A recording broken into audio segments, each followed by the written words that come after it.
ಆತ್ಮೀಯ ವೀಕ್ಷಕರಿಗೆ ಕಲಾಂತರಂಗ ಕಾರ್ಯಕ್ರಮಕ್ಕೆ ಸ್ವಾಗತ. ನಾನು ರಾಜೇಶ್ ಶಾನ್ಭೋಗ್ ಬಾರ್ಕೂರ್. ಮನಸ್ಸು ಎನ್ನುವುದು ಒಂದು ಅಂತರಂಗ. ಅಲ್ಲಿ ಅನೇಕ ವಿಷಯಗಳು ಗುಪ್ತವಾಗಿ ಅನೇಕ ಬಾರಿ ಯಾರಿಗೂ ಬಹಿರಂಗವಾಗದೆ ಹಾಗೆಯೇ ಉಳಿದುಬಿಡುತ್ತದೆ. ಅಂತಹ ವಿಷಯಗಳಿಗೂ ಕೂಡ ಒಮ್ಮೊಮ್ಮೆ ಮಾತನಾಡಬೇಕು ಅಂತ ಅನಿಸ್ತದೆ. ಅಂದು ಅದು ತನ್ನೊಳಗಿನ ತನ್ನ ಮನಸ್ಸಿನ ಭಾವನೆಗಳನ್ನು ಹೊರಹಾಕ್ತದೆ. ಅಂತಹ ಮನದ ಮಾತಿನ ಕಾರ್ಯಕ್ರಮವೇ ಈ ಕಲಾಂತರಂಗ ಕಾರ್ಯಕ್ರಮ. ಇಂದು ನಮ್ಮೊಂದಿಗಿದ್ದಾರೆ ನಮ್ಮ ನಾಡಿನ ಜನಪ್ರಿಯ ಗಾಯಕಿ, ಎದೆ ತುಂಬಿ ಹಾಡುವೆನು ಖ್ಯಾತಿಯ ಸುರೇಖಾ ಹೆಗಡೆ ಅವರು. ಅವ್ರನ್ನ ಪ್ರೀತಿಯಿಂದ ಗೌರವದಿಂದ ಕಲಾಂತರಂಗ ಕಾರ್ಯಕ್ರಮಕ್ಕೆ ಬರಮಾಡಿಕೊಳ್ಳೋಣ. ಮೇಡಮ್, ನಿಮಗೆ ಕಲಾಂತರಂಗ ಕಾರ್ಯಕ್ರಮ ಸ್ವಾಗತ ಮೇಡಮ್. ನಮಸ್ಕಾರ. ಎಲ್ಲ ವೀಕ್ಷಕರಿಗೂ ಕೂಡ ನಮಸ್ಕಾರ. ನಮಸ್ತೆ ಮೇಡಮ್, ನಮಸ್ತೆ. ನೀವು ಜನಪ್ರಿಯ ಗಾಯಕಿ, ಮಧುರ ಕಂಠದ ಗಾಯಕಿ, ಮಲೆನಾಡ ಕೋಗಿಲೆ. ನಿಮ್ಮ ಧ್ವನಿಯಲ್ಲಿ ಒಂದು ಗೀತೆಯನ್ನು ಕೇಳುವ ಮೂಲಕ ಇಂದಿನ ಕಾರ್ಯಕ್ರಮವನ್ನು ಶುಭಾರಂಭಗೊಳಿಸೋಣ ಮೇಡಮ್. ಗಾಳಿ ಮೇಲೆ ತೇಲಿ ಬಂತು ಮಂಜುಳ ವೀಣಾನಾದ,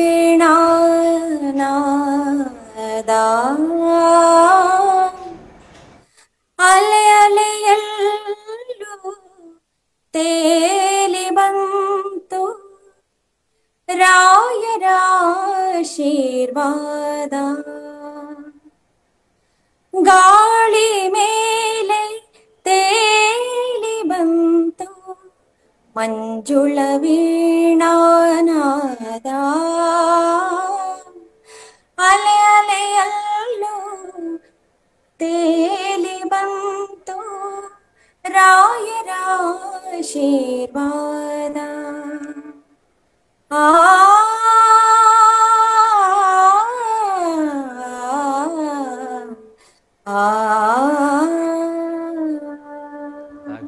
ಬಹಳ ಖುಷಿ ಆಯಿತು.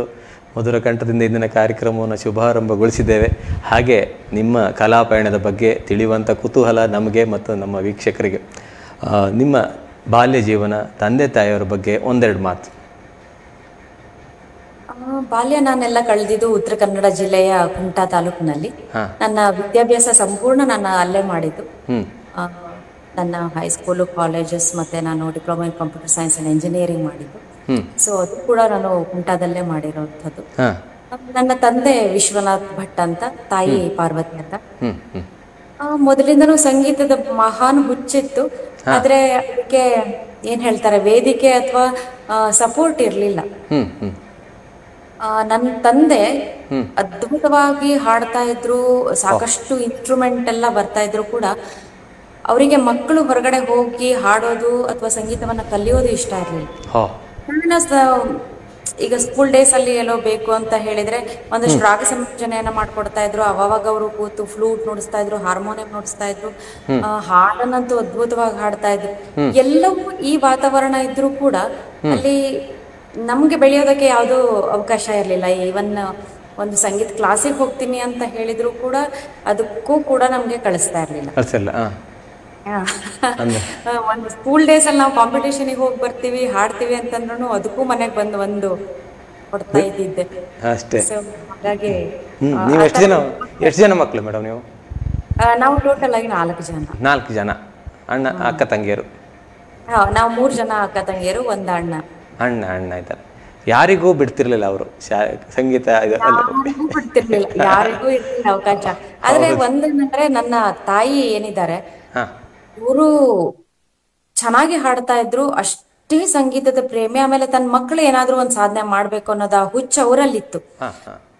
ಅವರು ಬೆಳಗ್ಗೆಯಿಂದ ರಾತ್ರಿವರೆಗೂ ರೇಡಿಯೋವನ್ನ ಆನ್ ಮಾಡೇ ಇಟ್ಟಿರ್ತಿದ್ರು. ನಾವೆಲ್ಲಾ ಭಾಷೆಗಳ ಎಲ್ಲಾ ವೈವಿಧ್ಯತೆ ಇರುವಂತಹ ಸಂಗೀತವನ್ನ ಕೇಳ್ತಾ ಇದ್ವಿ. ಶಾಸ್ತ್ರೀಯ ಸಂಗೀತದಿಂದ ಸ್ಟಾರ್ಟ್ ಆದ್ರೆ ಅದು ಇನ್ಸ್ಟ್ರೂಮೆಂಟ್ ಬೇಕಾದ್ರೂ ಇರ್ಬೋದು, ಕೇವಲ ವೋಕಲ್ ಮಾತ್ರ ಅಂತಲ್ಲ. ಎಲ್ಲಾ ತರದ್ದು ಜನಪದ, ಭಾವಗೀತೆ, ಗಜಲ್ಸು, ಮರಾಠಿ, ಹೀಗೆ ಎಲ್ಲಾ ಭಾಷೆಗಳ ಒಂದು ಇತಿಮಿತಿಯನ್ನ ಮೀರಿ ನಾವು ಎಲ್ಲವನ್ನೂ ನಾವು ಒಟ್ಟು ಕೇಳ್ತಾ ಇದ್ವಿ ರೇಡಿಯೋದಲ್ಲಿ. ಸೊ ಮತ್ತೆ ನನ್ನ ತಾಯಿಯ ಸಪೋರ್ಟ್ ಇತ್ತು. ನಮ್ ತಂದೆ ಎಷ್ಟೇ ಬೈತಾ ಇದ್ರು ಕೂಡ ನಮ್ ತಾಯಿ ನಮ್ಗೆ ಸಪೋರ್ಟ್ ಮಾಡೋದನ್ನ ಎಲ್ಲೂ ನಿಲ್ಸಿಲ್ಲ. ಈಗ ನಿಮ್ಮ ಮನೆಯಲ್ಲಿ ನೀವು ಮಾತ್ರ ಸಿಂಗರ್ ಅಲ್ಲ ಮೇಡಮ್? ನೀವು ಮಾತ್ರ? ನಮ್ಮ ಮನೆಯಲ್ಲಿ 4 ಜನ ನಾವು ತುಂಬಾ ಚೆನ್ನಾಗಿ ಹಾಡ್ತೀವಿ. 4 ಜನರು ತುಂಬಾ ಅದ್ಭುತವಾದ ದೇವ್ರ ವಾಯ್ಸ್ ಅನ್ನ ಕೊಟ್ಟಿದ್ದಾರೆ. ಮುಂದುವರ್ಸ್ಕೊಡೋದವ್ರು ನೀವು ಮಾತ್ರ ಅಲ್ಲ? ಇಲ್ಲ, ನಾನು ಆಮೇಲೆ ನನ್ನ ಮತ್ತೊಂದು ಅಕ್ಕನೂ ಹಾಡ್ತಾರೆ. ಇನ್ನೊಂದು ಅಕ್ಕನೂ ಕೂಡ ಅವರು ಕೂಡ ಹಾಡ್ತಾ ಇರ್ತಾರೆ, ಪ್ರೋಗ್ರಾಮ್ಸ್ ಎಲ್ಲ ನೀಡ್ತಾರೆ.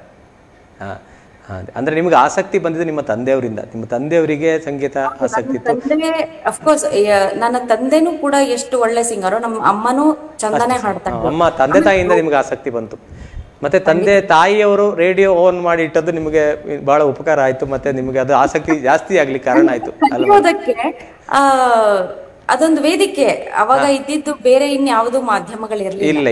ಇಲ್ಲ. ಹಾಗಾಗಿ ಏನಾಯ್ತು, ಇದ್ದಿದ್ದು ಒಂದು ರೇಡಿಯೋ, ಬಟ್ ಅದರಲ್ಲಿ ಎಷ್ಟು ರೀತಿಯ ವೈವಿಧ್ಯತೆ ಇತ್ತು. ನಾವೆಲ್ಲವನ್ನು ಕೇಳ್ತಾ ಇದ್ವಿ. ಅದಕ್ಕೆ ಕಾರಣ ನನ್ನಮ್ಮ, ಅವ್ರೆಲ್ಲವನ್ನೂ ಅವ್ರು ಕೇಳ್ತಾ ಇದ್ರು. ಅದು ರೂಢಿ ನಮಗೂ ಆಯ್ತು ಅಷ್ಟೇ. ಖಂಡಿತ. ಮತ್ತೆ ತಂದೆಯವರ ತಪ್ಪಿಲ್ಲ. ಆ ಕಾಲದಲ್ಲಿ ಅಂದ್ರೆ ಕತ್ಲೆ ಮತ್ತೆ ಕಾಡು ಅಂತೆಲ್ಲ ಸಮಯದಲ್ಲಿ ಮಕ್ಕಳನ್ನ ಒಬ್ಬೊಬ್ಬರನ್ನ ಬಿಡು ಸರಿಯಲ್ಲ ಅಂತ ಅವರ ಒಂದು ಕಾಳಜಿಗಾಗಿ ಹೇಳಿರ್ಬೋದು. ಅವರಲ್ಲಿ ಇರ್ಬೋದು ಮನಸ್ಸಿನೊಳಗೆ ಮಗಳು ಹುಷಾರಾಗ್ಬೇಕು ಅಂತ. ಸುರಕ್ಷತೆ ಮುಖ್ಯ ಅಲ್ಲ ಮೇಡಮ್? ಇಲ್ಲ, ನಾವು ಬೆಳೆದಿದ್ದು ಸಿಟಿನೇ, ಅದು ಕುಮಟಾ ಅಂದ್ರೆ ತಾಲೂಕಾ ಪ್ಲೇಸ್, ಅದು ಪ್ಲೇಸ್ ಸಿಟಿನೇ ಅದು ಆಕ್ಚುಲಿ ಸಿಟಿ. ಆದ್ರೆ ಅವಾಗಿನ ಕಾಲ ಹಾಗಿತ್ತು. ಆಮೇಲೆ ಹೌದು, ಅವತ್ತಿನ ಕಾಲ. ಆಮೇಲೆ ಹೊರಗಡೆ ಹೋಗಿ ಹೆಣ್ಮಕ್ಳು ಹಾಡೋದು ಆ ಒಂದು ಇದಿರ್ಲಿಲ್ಲ. ಹೌದು, ಸ್ವಲ್ಪ ಭಯ ಎಲ್ಲ ಸ್ವಲ್ಪ ಜಾಸ್ತಿ ಇತ್ತು. ಹೌದು, ಖಂಡಿತ. ಆದ್ರೆ ನಿಮ್ಗೆ ಈ ಸಂಗೀತ ನಿಮ್ಗೆ ಆಸಕ್ತಿ ಬೆಳೆಯಿತು. ಆಸಕ್ತಿ ಬೆಳೆದ ನಂತರ ತಂದೆಯವರಂತೂ ಬಿಡ್ಲಿಲ್ಲ. ಆದ್ರೆ ನೀವು ಸಂಗೀತ ಕಲ್ತಿದ್ದೀರಿ, ವಿದ್ವತ್ವರೆ ಕಲ್ತಿದ್ದೀರಿ. ನೀವು ಕಲಿಕೆ ಹೇಗಾಯ್ತು? ನಿಮ್ಮ ಗುರುಗಳು ಯಾರು ಮೇಡಮ್?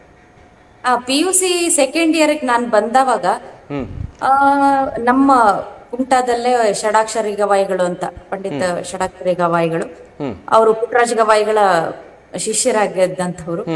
ಅವ್ರ ಹತ್ರ ನಾವು ಹೋದ್ವಿ. ಸ್ವಲ್ಪ ಮನೆಯಲ್ಲಿ ಬೈಸ್ಕೊಂಡ್ರು ಪರವಾಗಿಲ್ಲ, ಹತ್ತು ಕರೆದು ಮಾಡ್ಕೊಂಡು ಫಸ್ಟ್ ಅಲ್ಲಿ ಜೂನಿಯರ್ ಮುಗಿಸ್ಕೊಂಡು, ತದನಂತರ ಅಶೋಕ್ ಹೊಗಣ್ಣ ಅವ್ರ ಹತ್ರ ಸೀನಿಯರ್ ಕಲ್ತ್ಕೊಂಡು, ಮತ್ತೆ ಇವತ್ತಿಗೂ ನಾನು ಶಾಸ್ತ್ರೀಯ ಸಂಗೀತವನ್ನ ಮುಂದುವರಿಸ್ತಿದ್ದೀನಿ. ಸುರೇಶ್ ದಿನ್ನಿ ಅವ್ರ ಹತ್ರ ನಾನು ಇನ್ನೂ ಮುಂದುವರಿಸ್ತಾ ಇದ್ದೀನಿ. ಅದೇ ರೀತಿ ನೀವು ಸುಗಮ ಸಂಗೀತ ಕೂಡ ಕಲ್ತಿದ್ದೀರಿ, ಬಹಳಷ್ಟು ವರ್ಷಗಳ ಕಾಲ ಸುಗಮ ಸಂಗೀತ ಅಭ್ಯಾಸವನ್ನು ಮಾಡಿದಿರಿ. ಅದ್ರ ಬಗ್ಗೆ ಒಂದೆರಡು ಮಾತು ಮೇಡಮ್. ನಾನು ಮದುವೆ ಆದ ನಂತರದಲ್ಲಿ ಶ್ರೀಯುತ ರಮೇಶ್ ಚಂದ್ರ ಸರ್, ನಿಮ್ಗೆಲ್ರಿಗೂ ಗೊತ್ತಿದೆ, ಹಿನ್ನೆಲೆ ಚಲನಚಿತ್ರ ಗಾಯಕರು, ಅವರು ಒಂದು ಸಗಮ ಕಲಾಕ್ಷೇತ್ರ ಅಂತ ಶಿವಮೊಗ್ಗದಲ್ಲಿ ಪ್ರಾರಂಭ ಮಾಡ್ತಾರೆ.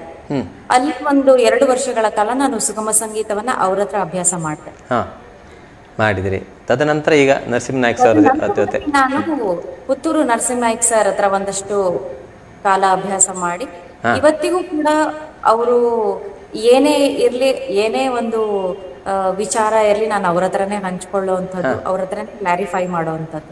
ಅವರು ನಿಮ್ಮ ಗುರುಗಳು, ಅವರು ಇರುವರು ಗುರುಗಳು ಅಲ್ಲ ಮೇಡಮ್? ಅದೇ ರೀತಿ ಮೇಡಮ್, ನಿಮ್ಮ ಈ ಆಸಕ್ತಿ, ಅದೇ ರೀತಿ ನೀವು ಮೊದಲ ಕಾರ್ಯಕ್ರಮ, ನೀವಂದ್ರೆ ಈಗ ಒಂದು ಕಾರ್ಯಕ್ರಮವನ್ನು ನೀಡುವಂಥ ಕಾಲೇಜ್ ಡೇಸಲ್ಲಿ ನೀವು ಕಾಂಪಿಟೇಷನ್ಗೆ ಹೋಗಿದ್ರೆ ಮೇಡಮ್? ಕಾಲೇಜ್ ಡೇಸ್ ತುಂಬಾ ಸಣ್ಣಿಂದನೂ ಕೂಡ ನಾವು ಸ್ಕೂಲ್ ಡೇಸ್ ಅಲ್ಲಿ ಕಾಂಪಿಟೇಷನ್ ಖಾಯಂ ಹೋಗ್ತಾ ಇದ್ವಿ. ಅದೇನಲ್ಲ, ಮನೆಯಲ್ಲಿ ಬಂದು ಹೊಡ್ತಾ ತಿಂದ್ರು ಬೇಸರ ಇಲ್ಲ. ಬಟ್ ನಮ್ಮ ಸ್ಕೂಲ್ ಅಲ್ಲಿ ಈಗ ವಿಭಾಗೀಯ ಮಟ್ಟ ಆ ತರದೆಲ್ಲ ಇರ್ತಾ ಇತ್ತು, ವಲಯ ಮಟ್ಟ ಈ ತರ ಎಲ್ಲ. ಸೊ ಎಲ್ಲದಕ್ಕೂ ಹೋಗ್ತಾ ಇದ್ವಿ ನಾವು ಬಿಡದೆ. ಎಲ್ಲಾ ಕಾಂಪಿಟೇಷನ್ಸ್ ಗಳಿಗೂ ಕಾಲೇಜ್ ಡೇಸ್ ವರೆಗೂ ನಾವು ಖಾಯಂ ಹೋಗ್ತಾ ಇದ್ವಿ. ಕಾಂಪಿಟೇಷನ್ಗೆ ಹೋಗ್ತಾ ಇದ್ರಿ, ಹಾಗೆ ಸಂಗೀತ ಕಲಿಕೆಗೆ ಮಾತ್ರ ಬಿಡಲ್ಲ ತಂದೆಯವರು.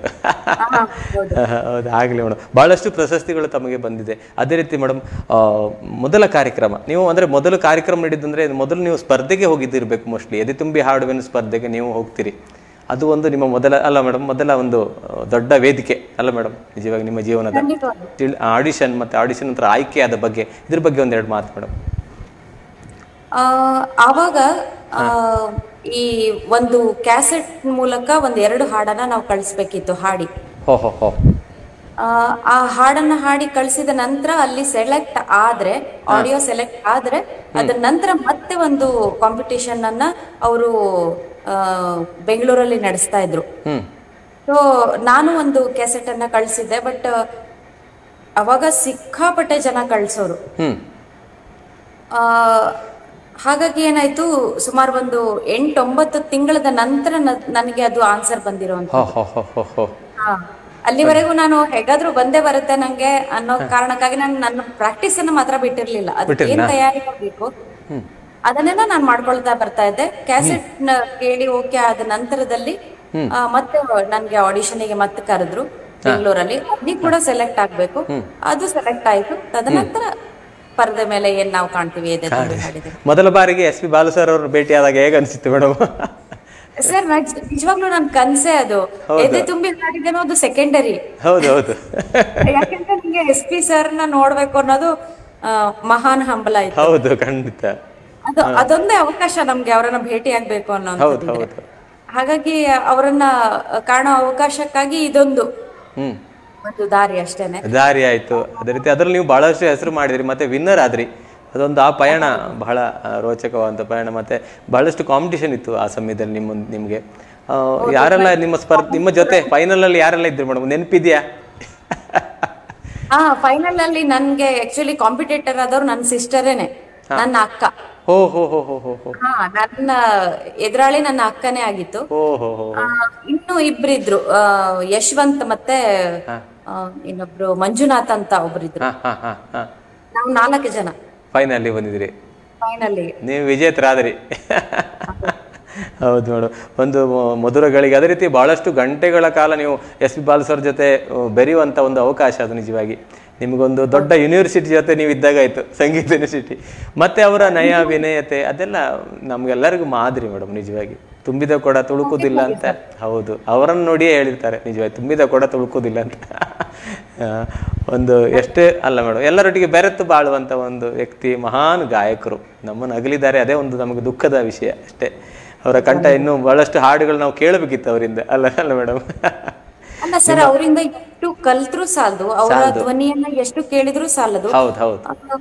ನೀವು ಹೇಳಿದಂತೆ ಅದು ನಿಜವಾದ ಯೂನಿವರ್ಸಿಟಿ ಅಂದ್ರೆ ಅವರೇನೆ. ಎಲ್ಲಾ ತರದ ಗೀತೆಗಳನ್ನ ಹಾಡಬಲ್ಲಂತ ಏಕೈಕ ಲೆಜೆಂಡರಿ ಒಂದು ಪರ್ಸನ್ ಅಂದ್ರೆ ಅದು SPB ಸಾರು.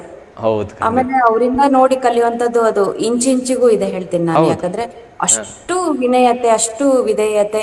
ಆಮೇಲೆ ನೀವು ಒಂದು ಅಬ್ಸರ್ವ್ ಮಾಡಿರಬಹುದು, ಪ್ರತಿ ಭಾಷಾ ಜ್ಞಾನ ಅವರಿಗಿತ್ತು. ಹೌದು, ಉಚ್ಚಾರಣೆ ಸ್ಪಷ್ಟವಾಗಿತ್ತು. ಹೌದು ಹೌದು. ಕೆಲವರು ಬೇರೆ ಭಾಷೆ ಮಾತಾಡಿದ್ರು ಗೊತ್ತಾಗ್ತಿವ್ರು ಇವ್ರು ಯಾವ ಭಾಷೆಯವರು, ಇವ್ರನ್ನು ಗೊತ್ತಾಗ್ತಿರ್ಲಿಲ್ಲ. ಹೌದು ಮೇಡಮ್.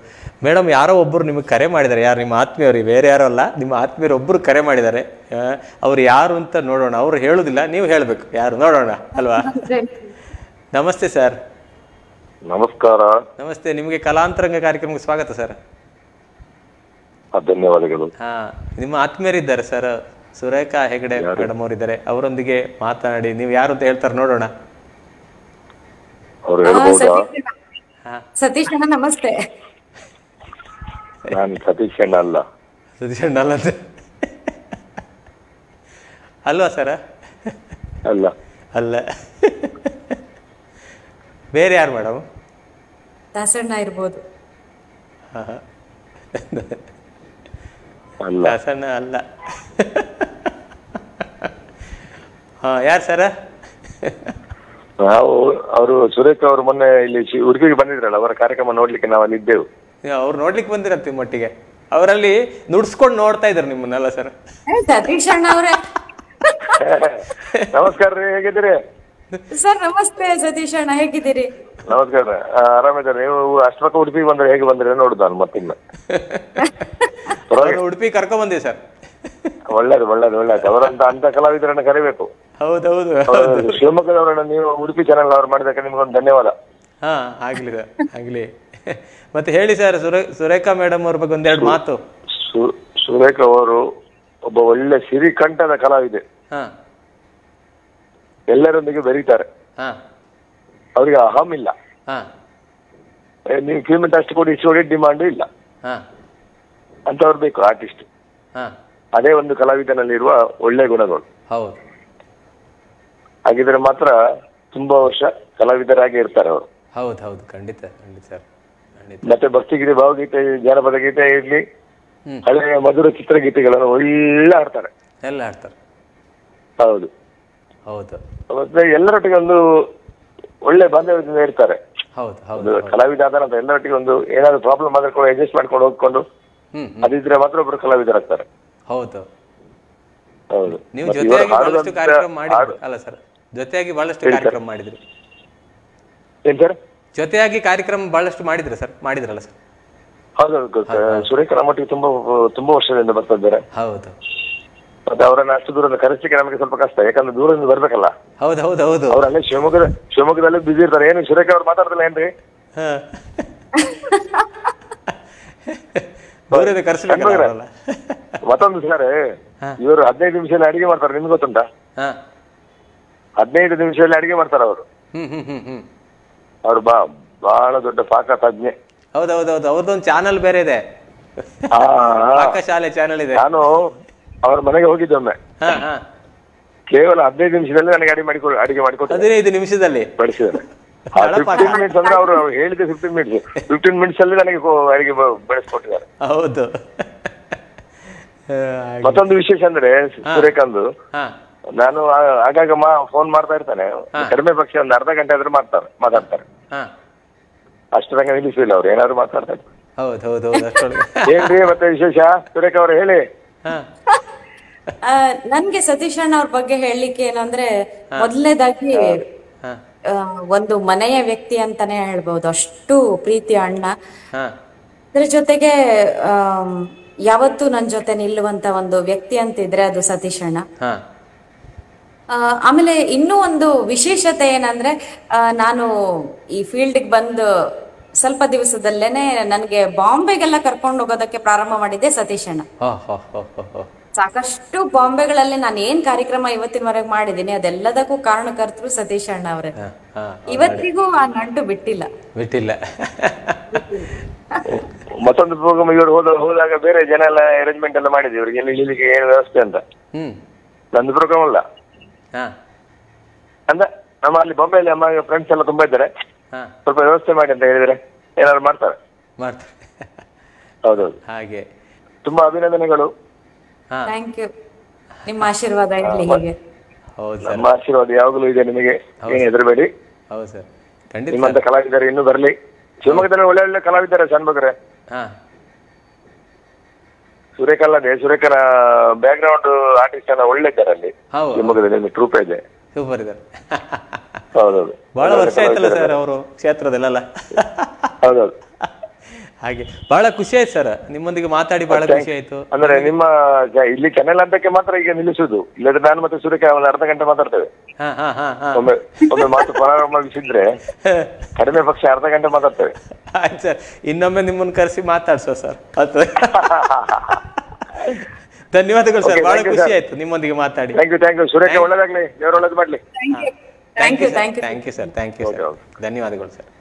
ಮೇಡಮ್, ನಿಮ್ಮ ಆತ್ಮೀಯರು ಸತೀಶ್ ಸುರತ್ಕಲ್ ಅವರು ಮಾತಾಡಿದರು ನಿಮ್ಮ ಬಗ್ಗೆ ಬಹಳಷ್ಟು ಕಾರ್ಯಕ್ರಮ. ನೀವು ಹೇಳಿದ್ರಿ ಬೊಂಬಾಯಿಗೆಲ್ಲ. ಅದೇ ರೀತಿ ನಿಮ್ಮ ಮೊದಲ ಕಾರ್ಯಕ್ರಮ ಯಾವುದು ಮೇಡಮ್? ಅಂದರೆ ನೀವು ಎದೆ ತುಂಬಿ ಹಾಡುವೇನು ಹಾಡಿ ಬಂದ ನಂತರ ಮಾಡಿದಂಥ ಕಾರ್ಯಕ್ರಮ ಮೊದಲ ಕಾರ್ಯಕ್ರಮ, ಅದಕ್ಕಿಂತ ಮೊದಲೇ ಕಾರ್ಯಕ್ರಮ ನೀಡಿದ್ರಾ ಮೇಡಮ್ ನೀವು ತಾವು?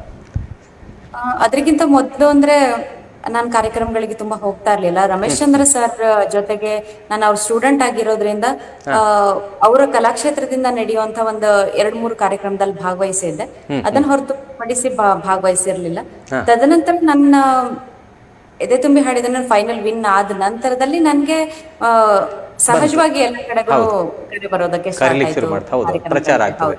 ಹೌದು, ಹಾಗೆ ನಿಮ್ಗೆ ಬಹಳಷ್ಟು ಕಾರ್ಯಕ್ರಮ ದೊರೆಯುತ್ತೆ. ಅದೇ ರೀತಿ ನಾವು ಅಲ್ಲಿಗೆ ನಿಲ್ಲಿಸಿಲ್ಲ. ಮತ್ತೆ ನೀವು ಆಕಾಶವಾಣಿ ಕಲಾವಿದರು ಬೇರೆ ನೀವು ಆಕಾಶವಾಣಿಯಲ್ಲಿ ಬಹಳಷ್ಟು ಬಾರಿ ಭಾಗವಹಿಸಿದವರು. ಅದರ ಒಂದು ಪಯಣದ ಬಗ್ಗೆ ತಿಳಿಸಿ ಮೇಡಮ್, ಆಕಾಶವಾಣಿ ಪಯಣ. ಆಕಾಶವಾಣಿಯ ಬಗ್ಗೆ ನನ್ಗೆ ಫಸ್ಟ್ ಅಷ್ಟು ಮಾಹಿತಿ ಇರಲಿಲ್ಲ. ನಾನು ಒಂದು ಚಂದನ ಕಾರ್ಯಕ್ರಮಕ್ಕೆ ಅಟೆಂಡ್ ಆಗಿದ್ದೆ. ಆ ಒಂದು ಸಂದರ್ಭದಲ್ಲಿ ಅವರು ಈ ಆಕಾಶವಾಣಿಯವರು ಕೆಲವರು ಬಂದಿದ್ರು. ಅವರು ನನಗೆ ಬನ್ನಿ ಇಲ್ಲಿ ಆಡಿಷನ್ ಹಾಕೊಳ್ಳಿ ಅಂತ ಹೇಳಿ ಆಡಿಷನ್ ಮಾಡಿಸಿ, ಅದರಲ್ಲಿ ನಾನು ಅಂದ್ರೆ ಓಕೆ ಆಗ್ಬೇಕು, ಅಲ್ಲಿ ಆಡಿಷನ್ ಅಲ್ಲಿ ನಾವು ಭಾಗವಹಿಸಿದ ನಂತರ ಓಕೆ ಆಗ್ಬೇಕು, ಅದು ಕೂಡ ಆಯ್ತು. ತದನಂತರದಲ್ಲಿ ನಾನೀಗ ದಾಸರ ಸಾಹಿತ್ಯ, ದಾಸ ಪದ ಅಂತ ಏನಿರುತ್ತೆ, ದಾಸರ ಪದ ಮತ್ತೆ ಭಾವಗೀತೆ, ಇದು 2 ಸೆಕ್ಷನ್ ಬೇರೆ ಬೇರೆ. ಈ 2 ಸೆಕ್ಷನ್ ಅಲ್ಲಿ ನನ್ಗೆ ಎ ಗ್ರೇಡ್ ಆಗಿದೆ. ಈಗ ಎ ಗ್ರೇಡ್ ಆಗಿದೆ. ಆಕಾಶವಾಣಿ ಬಹಳಷ್ಟು ಕಾರ್ಯಕ್ರಮ ನೀಡಿದಿರಿ ಆಕಾಶವಾಣಿ ಅಲ್ಲ ಮೇಡಮ್? ಬಹಳಷ್ಟು ಕಾರ್ಯಕ್ರಮಗಳು ನ್ಯಾಷನಲ್ ಲೆವೆಲ್ ಕಾರ್ಯಕ್ರಮಗಳಿಂದ ಹಿಡಿದು ಮಾಡಿದ್ದೀನಿ. ಹೌದು, ಅದೇ ರೀತಿ ನೀವು ದೂರದರ್ಶನ ಗಾಯಕಿ ಕೂಡ, ದೂರದರ್ಶನ ಕೂಡ ಹಲವಾರು ಚಾನೆಲ್ಗಳಲ್ಲಿ ತಾವು ಭಾಗವಹಿಸಿದಿರಿ. ಸಾಕಷ್ಟು ಕಾರ್ಯಕ್ರಮಗಳನ್ನ ನೀಡಿದ್ದೀವಿ. ಹೌದೌದು. ಇದು ಯಾವ ಚಾನಲ್ ಅಲ್ಲಿ ಅಂದ್ರೆ ಯಾವ್ದು ಪ್ರಮುಖವಾಗಿ ನೀವು ನೆನಪಿಸುವಂತ 1-2 ಕಾರ್ಯಕ್ರಮ ಒಂದೆರಡು ತಿಳಿಸಿ ಮೇಡಮ್, ದೂರದರ್ಶನದಲ್ಲಿ, ಟಿವಿ ಚಾನೆಲ್ಗಳಲ್ಲಿ? ದೂರದರ್ಶನದಲ್ಲಿ ಅಲ್ಲೇ ಅವರ ದೂರದರ್ಶನ ನಿಲಯದಲ್ಲೇ ನಡೆಯುವಂತಹ ಕೆಲವಷ್ಟು ರೆಕಾರ್ಡಿಂಗ್ಸ್ ಏನಿರತ್ತೆ ಅದನ್ನು ಮಾಡಿದ್ದೀನಿ.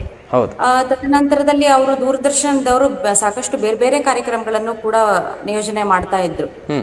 ಪ್ರಗಟ್ಗೂ ಕೂಡ ಈಗ ಮಧುರ ಮಧುರಿ ಮಂಜುಳಾ ಗಾನ ಇರ್ಬೋದು, ಇನ್ನೊಂದು ದೊಡ್ಡ ರೀತಿಯಲ್ಲಿ ನಡೆದಂತಹ ಒಂದು ಕಾರ್ಯಕ್ರಮ ನಂಗೆ ತಕ್ಷಣಕ್ಕೆ ನೆನಪಾಗ್ತಾ ಇಲ್ಲ.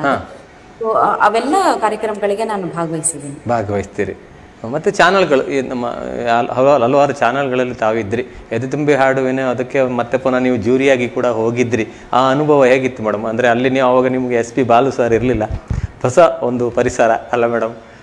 ಮೊನ್ನೆ ಜರುಗಿದೆ ಅಷ್ಟೇ, ಒಂದು ಕಳೆದ ವರ್ಷ ಜರುಗಿರ್ಬೇಕು. ಅದರ ಬಗ್ಗೆ ಒಂದೆರಡು ಮಾತಾಡಿ ಮೇಡಮ್. ಎದೆ ತುಂಬಿ ಹಾಡುವೇನು ಜೂರಿಯಾಗಿ ನಿಮ್ಮ ಅನುಭವ. ಅದೊಂದು ಗೌರವ ಅಂತ ನಾನು ಭಾವಿಸ್ತೇನೆ. ನಾವೆಲ್ಲ ಒಂದು ಸಮಯದಲ್ಲಿ ವಿನ್ನರ್ ಆದಂತವ್ರು, ಮತ್ತೆ ನಮ್ಗೆ ಒಂದು ವೇದಿಕೆಯನ್ನ ನೀಡಿ ಅಲ್ಲಿ ಒಂದು ಗೌರವವನ್ನ ನೀಡಲಾಯ್ತಲ್ಲ, ಅದು ತುಂಬಾ ಸಂತೋಷ. ಆದ್ರೆ ಆ ವೇದಿಕೆ SP ಸರ್ ಇಲ್ಲದೆ ತುಂಬಾ ಖಾಲಿ ಅನ್ಸುತ್ತೆ. ಹೌದು ಸ್ಥಾನವನ್ನ ಬಹುಶಃ ಯಾರು ತುಂಬೋದಕ್ಕೆ ಸಾಧ್ಯ ಇಲ್ಲ ಅಂತ ನನ್ಗೆ ಪರ್ಸನಲಿ ನಾನು ಅಲ್ಲಿ ಹೋದಾಗ ನನ್ಗೆ ಅನುಭವಕ್ಕೆ ಬಂದಿತ್ತು. ಖಂಡಿತ ಅದೊಂದು ಅಷ್ಟು ವರ್ಷ ಮಾಡಿದ್ರು ಅವರು, ಅಷ್ಟು ವರ್ಷಗಳ ಕಾಲ ಎದೆ ತುಂಬಿ ಹಾಡುವೆಯನ್ನು ನಡೆಸ್ಕೊಂಡು ಬಂದರು, ಯಶಸ್ವಿಯಾಗಿ ನಡೆಸ್ಕೊಂಡು ಬಂದರು. ಯಾವುದೇ ಒಂದು ಕಾಂಪಿಟೇಷನ್ ಇಲ್ಲದಂಥ ಸಮಯದಲ್ಲಿ ಇದೊಂದು ಕಾಂಪಿಟೇಷನ್, ಮನೆ ಮಾತಾದಂಥ ಒಂದು ಕಾಂಪಿಟೇಷನ್ ನಿಜವಾಗಿ ಅಲ್ಲಿ ಉತ್ತಮ ಇತ್ತು. ಮೊದಲ ರಿಯಾಲಿಟಿ ಶೋ ನಮ್ಮ ಕನ್ನಡ ಅಂತ ಬಂದ್ರೆ ಮೊದಲ ರಿಯಾಲಿಟಿ ಶೋ. ಹೌದು. ಮತ್ತೆ ತೀರ್ಮಾನಗಳು ಎಲ್ಲ ನಿರ್ಧಾರಗಳು ಎಲ್ಲ ಒಳ್ಳೇದಿತ್ತು. ಒಳ್ಳೊಳ್ಳೆ ಆರ್ಟಿಸ್ಟ್ಗಳೇ ಅಲ್ಲಿ ಇದಾಗ್ತಿದ್ರು ಅಂತ ಒಂದು ತೀರ್ಮಾನ ಮಾಡ್ತಿದ್ರು ಅಲ್ಲ. ಅದು ಮುಖ್ಯ. ಯಾರಿಗೂ ಅನ್ಯಾಯ ಖಂಡಿತ ಇಲ್ಲ, ಭೇದ ಭಾವ ಇಲ್ಲ. ಸಂಗೀತ ಗೊತ್ತಿರುವನಿಗೆ ಮಾತ್ರ. ಯಾವುದು ಆತರ ಅನ್ಯಾಯಗಳು ನಡೀತಾ ಇರ್ಲಿಲ್ಲ. ಆಮೇಲೆ ಯಾವುದು ಏನಂತಾರೆ ಆಕ್ಟಿಂಗ್ ಗಳಿರ್ಲಿಲ್ಲ. ಇಲ್ಲ ಎಲ್ಲ ವಾಸ್ತವ. ಬರ್ಬೇಕು, ಹಾಡ್ಬೇಕು, ನೀಟಾಗಿ ಹಾಡ್ಬೇಕು ಅಷ್ಟೇನೆ ಬಿಟ್ರೆ ಅಲ್ಲಿ ಯಾವುದೇ ಬೇರೆಯ ನಾಟಕೀಯತೆಗೆ ಅಲ್ಲಿ ಜಾಗನೇ ಇರ್ಲಿಲ್ಲ. ಇಲ್ಲ ಖಂಡಿತ. ಅದೇ ರೀತಿ ನಿಮ್ಮ ಒಂದು ಸಂಗೀತ್ ಸಮರ್ಪಣ್ ಟ್ರಸ್ಟ್ ಅಂತ ಒಂದಿದೆ ನಿಮ್ಮ ಸಂಸ್ಥೆ, ಆ ಸಂಸ್ಥೆಯ ಬಗ್ಗೆ ಸ್ವಲ್ಪ ವಿವರವಾಗಿ ತಿಳಿಸಿ ಮೇಡಮ್. ಸಂಗೀತ್ ಸಮರ್ಪಣ್ ಟ್ರಸ್ಟ್ ಅನ್ನುವಂಥದ್ದು ಒಂದು ನನ್ನ ಕನಸು. ನನ್ಗೆ ತುಂಬಾ ವರ್ಷಗಳಿಂದ ಕಾಡ್ತಾ ಇದ್ದಂಥದ್ದು. ಎಷ್ಟು ವರ್ಷ ನೀವು ಈಗ ರೆಕಾರ್ಡಿಂಗ್ಸ್ ಇರ್ಬೋದು, ಪ್ರೋಗ್ರಾಮ್ಸ್ಗಳಿರ್ಬೋದು, ಏನೇ ಇದ್ರು ಕೂಡ ನಾನು ಮತ್ತೆ ಜನರಿಗೆ ನನ್ನಿಂದ ಏನು ಹೊಸದನ್ನ ಕೊಡೋದಕ್ಕೆ ಸಾಧ್ಯ, ಅದಕ್ಕೆ ಇದ್ದಂತ ವೇದಿಕೆ ಒಂದು. ತದನಂತರದಲ್ಲಿ ನನ್ನ ಅಭಿಮಾನಿಗಳಿಗೆ ಹಾಗೆ ನನ್ನ ತಂದೆ ತಾಯಿ ನನಗೆ ಕೊಟ್ಟಂತ ಈ ಒಂದು ವರ ಏನಿದೆ ಕಂಠ, ಇದನ್ನ ನಾನು ಹೇಗೆ ನನ್ನ ತಂದೆ ತಾಯಿಗೆ ನಾನು ಮತ್ತೇನು ಅರ್ಪಣೆ ಮಾಡಬಲ್ಲೆ ಅಂದಾಗ ನನಗೆ ಹೊಳೆದಿದ್ದೆ ಸಂಗೀತ ಸಮರ್ಪಣ್ ಟ್ರಸ್ಟ್. ಹಾಗಾಗಿ ನಾನು ಸಮರ್ಪಣೆ ಅನ್ನೋ ಒಂದು ವಿಷಯವನ್ನೇ ಇಟ್ಟು ಆ ಸಂಗೀತವನ್ನೇ ಸಮರ್ಪಣೆ ಮಾಡೋದಕ್ಕೋಸ್ಕರನೇ ಸಂಗೀತ ಸಮರ್ಪಣ್ ಟ್ರಸ್ಟ್ ಅನ್ನ ಮಾಡಿದೆ. ಅದ್ರ ಮುಖಾಂತರ ಸಾಕಷ್ಟು ನಾನು ಕಾರ್ಯಕ್ರಮಗಳನ್ನ ಮಾಡ್ತಾ ಇದ್ದೀನಿ. ಇನ್ನೂ ಸಾವಿರಾರು ಕನಸುಗಳಿದೆ. ಹೊಸ ಪ್ರಯೋಗಗಳಿಗೆ ನಾನು ನನ್ನನ್ನು ತೊಡಗಿಸ್ಕೊಳ್ಬೇಕು ಅನ್ನೋಂಥದ್ದು ಬಹಳ ಆಶಯ ಇದೆ. ಇದ್ರ ಮೂಲಕ ನೆರವೇರಿಸೋ ಒಂದು ಕನಸನ್ನು ಇಟ್ಕೊಂಡು ಬೆಳೀತಾ ಇದ್ದೀನಿ. ಆಗಲಿ ಮೇಡಮ್, ಒಳ್ಳೇದಾಗಲಿ. ಮತ್ತು ಹಲವಾರು ಮಕ್ಕಳಿಗೆ ನೀವು ಹಾಡು ಮಾಡಿದಿರಲ್ಲ ಮೇಡಮ್, ಮಕ್ಕಳ ಹಾಡುಗಳು ಕೂಡ ಭಾಳಷ್ಟು ಮಾಡಿದ್ರಿ ನೀವು, ಚಿಣ್ಣರ ಗೀತೆಗಳು. ಅದ್ರ ಬಗ್ಗೆ ಒಂದೆರಡು ಮಾತಾಡಿ ಮೇಡಮ್. ಒಂದು ಚಿಣ್ಣರಿಗಾಗೆ ಒಂದು ಸಿಡಿಯನ್ನ ಮಾಡೋದು ಅಂತ ಆಯ್ತು. ಸುಮಾರು 25 ಹಾಡುಗಳನ್ನ ಇರುವಂತ ಒಂದು ಸಿಡಿಯನ್ನ ನಾನು ಮಾಡಿದೆ. ಅದರಲ್ಲಿ ವಿಶೇಷತೆ ಅಂತಂದ್ರೆ ಗೌರ್ಮೆಂಟ್ ಸ್ಕೂಲ್ ಮಕ್ಕಳು, ಯೂಶುವಲ್ ಆಗಿ ಹೊರಗಡೆ ಹಾಡುವಂತವ್ರು ನನ್ನ ಯಾರನ್ನೂ ಆಯ್ಕೆ ಮಾಡ್ಕೊಂಡಿರ್ಲಿಲ್ಲ. ಗೌರ್ಮೆಂಟ್ ಸ್ಕೂಲ್ ಮಕ್ಕಳು, ಅವ್ರಿಗೆ ಏನು ಜಾಸ್ತಿ ಬ್ಯಾಕ್ ಗ್ರೌಂಡ್ ಇರ್ಲಿಲ್ಲ, ಏನಿಲ್ಲ. ಬಟ್ ಅವರನ್ನ ನನ್ನ ಸಿಸ್ಟ್ರು ಕೂಡ ಒಬ್ರು, ನನ್ನ ದೊಡ್ಡ ಅಕ್ಕ ಭಾರತಿ ಅಂತ, ಅವರು ಅದ್ರಲ್ಲಿ ಇನ್ವಾಲ್ವ್ ಆಗಿದ್ರು. ಅವರ ಸ್ಕೂಲ್ ಮಕ್ಕಳು ಅವರನ್ನ ಟ್ರೈನ್ ಮಾಡಿ ಅವರನ್ನ ತಂದು ಶಿವಮೊಗ್ಗದ ರೆಕಾರ್ಡಿಂಗ್ ಸ್ಟುಡಿಯೋದಲ್ಲಿ ರೆಕಾರ್ಡ್ ಮಾಡಿಸಿದ್ವಿ. ಮತ್ತೆ 25 ಗೀತೆಗಳು ತುಂಬಾ ಚೆನ್ನಾಗಿ ಮೂಡಿ ಬಂತು, ಚೆನ್ನಾಗಿ ಬಂತು. ಮಕ್ಕಳಿಗೆ ಕೂಡ ಒಂದು ಅವಕಾಶ ಆಯಿತು ಅಲ್ಲ ಮೇಡಮ್? ಒಂದು ಅದೇ ರೀತಿ ನಿಮ್ಮ ಹೊಸ ಯೋಜನೆಗಳು ಫಲಪ್ರದವಾಗಲಿ. ಅದೇ ರೀತಿ ಮೇಡಮ್, ನಮ್ಮ ಈ ಕಾರ್ಯಕ್ರಮದಲ್ಲಿ ಕಲಾಂತರಂಗದಲ್ಲಿ ಒಂದು ಪುಟ್ಟ ವಿರಾಮ ತೆಗೆದುಕೊಳ್ಳೋಣ. ವಿರಾಮದ ನಂತರ ಮತ್ತೆ ನಿಮ್ಮೊಂದಿಗೆ ಮಾತನಾಡೋಣ ಅಲ್ಲ ಮೇಡಮ್? ನಿಮ್ಮ ಮನದ ವಿಷಯವನ್ನು ಮತ್ತಷ್ಟು ತಿಳಿಯೋಣ. ಹಾಗೆ ಒಂದು ಪುಟ್ಟ ವಿರಾಮ ತೆಗೆದು ಆಮೇಲೆ ಮಾತಾಡೋಣ ಖಂಡಿತ ಮೇಡಮ್. ಆತ್ಮೀಯ ವೀಕ್ಷಕರೇ, ಕಲಾಂತರಂಗ ಕಾರ್ಯಕ್ರಮದಲ್ಲಿ ಒಂದು ಪುಟ್ಟ ವಿರಾಮದ ನಂತರ ಮತ್ತೆ ನಿಮ್ಮ ಭೇಟಿ ಆಗ್ತೀವಿ. ನೋಡ್ತಾ ಇರಿ ಕಲಾಂತರಂಗ.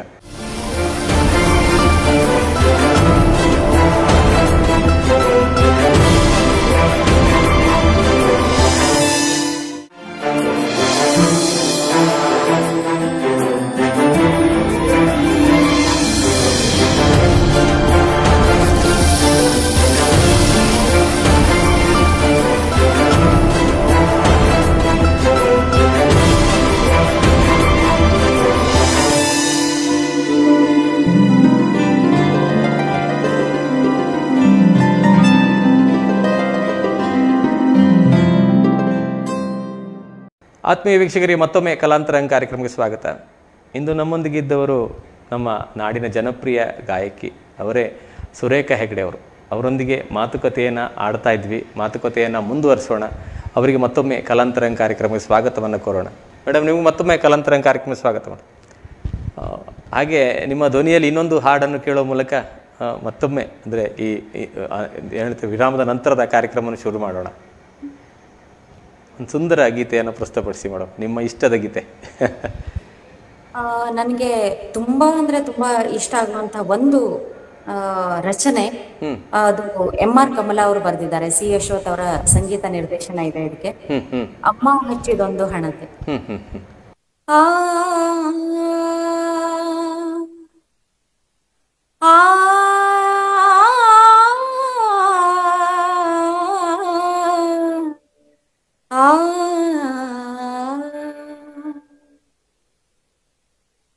ಅಮ್ಮ ಹಚ್ಚಿದೊಂದು ಹಣತೆ ಇನ್ನೂ ಬೆಳಗಿದೆ, ಮನಕ್ಕೆ ಮಬ್ಬು ಕವಿಯದಂತೆ ಸದಾ ಕಾದಿದೆ. ಅಮ್ಮ ಹಚ್ಚಿದೊಂದು ಹಣತೆ ಇನ್ನೂ ಬೆಳಗಿದೆ, ಮನಕ್ಕೆ ಮಬ್ಬು ಕವಿಯದಂತೆ ಸದಾ ಕಾದಿದೆ.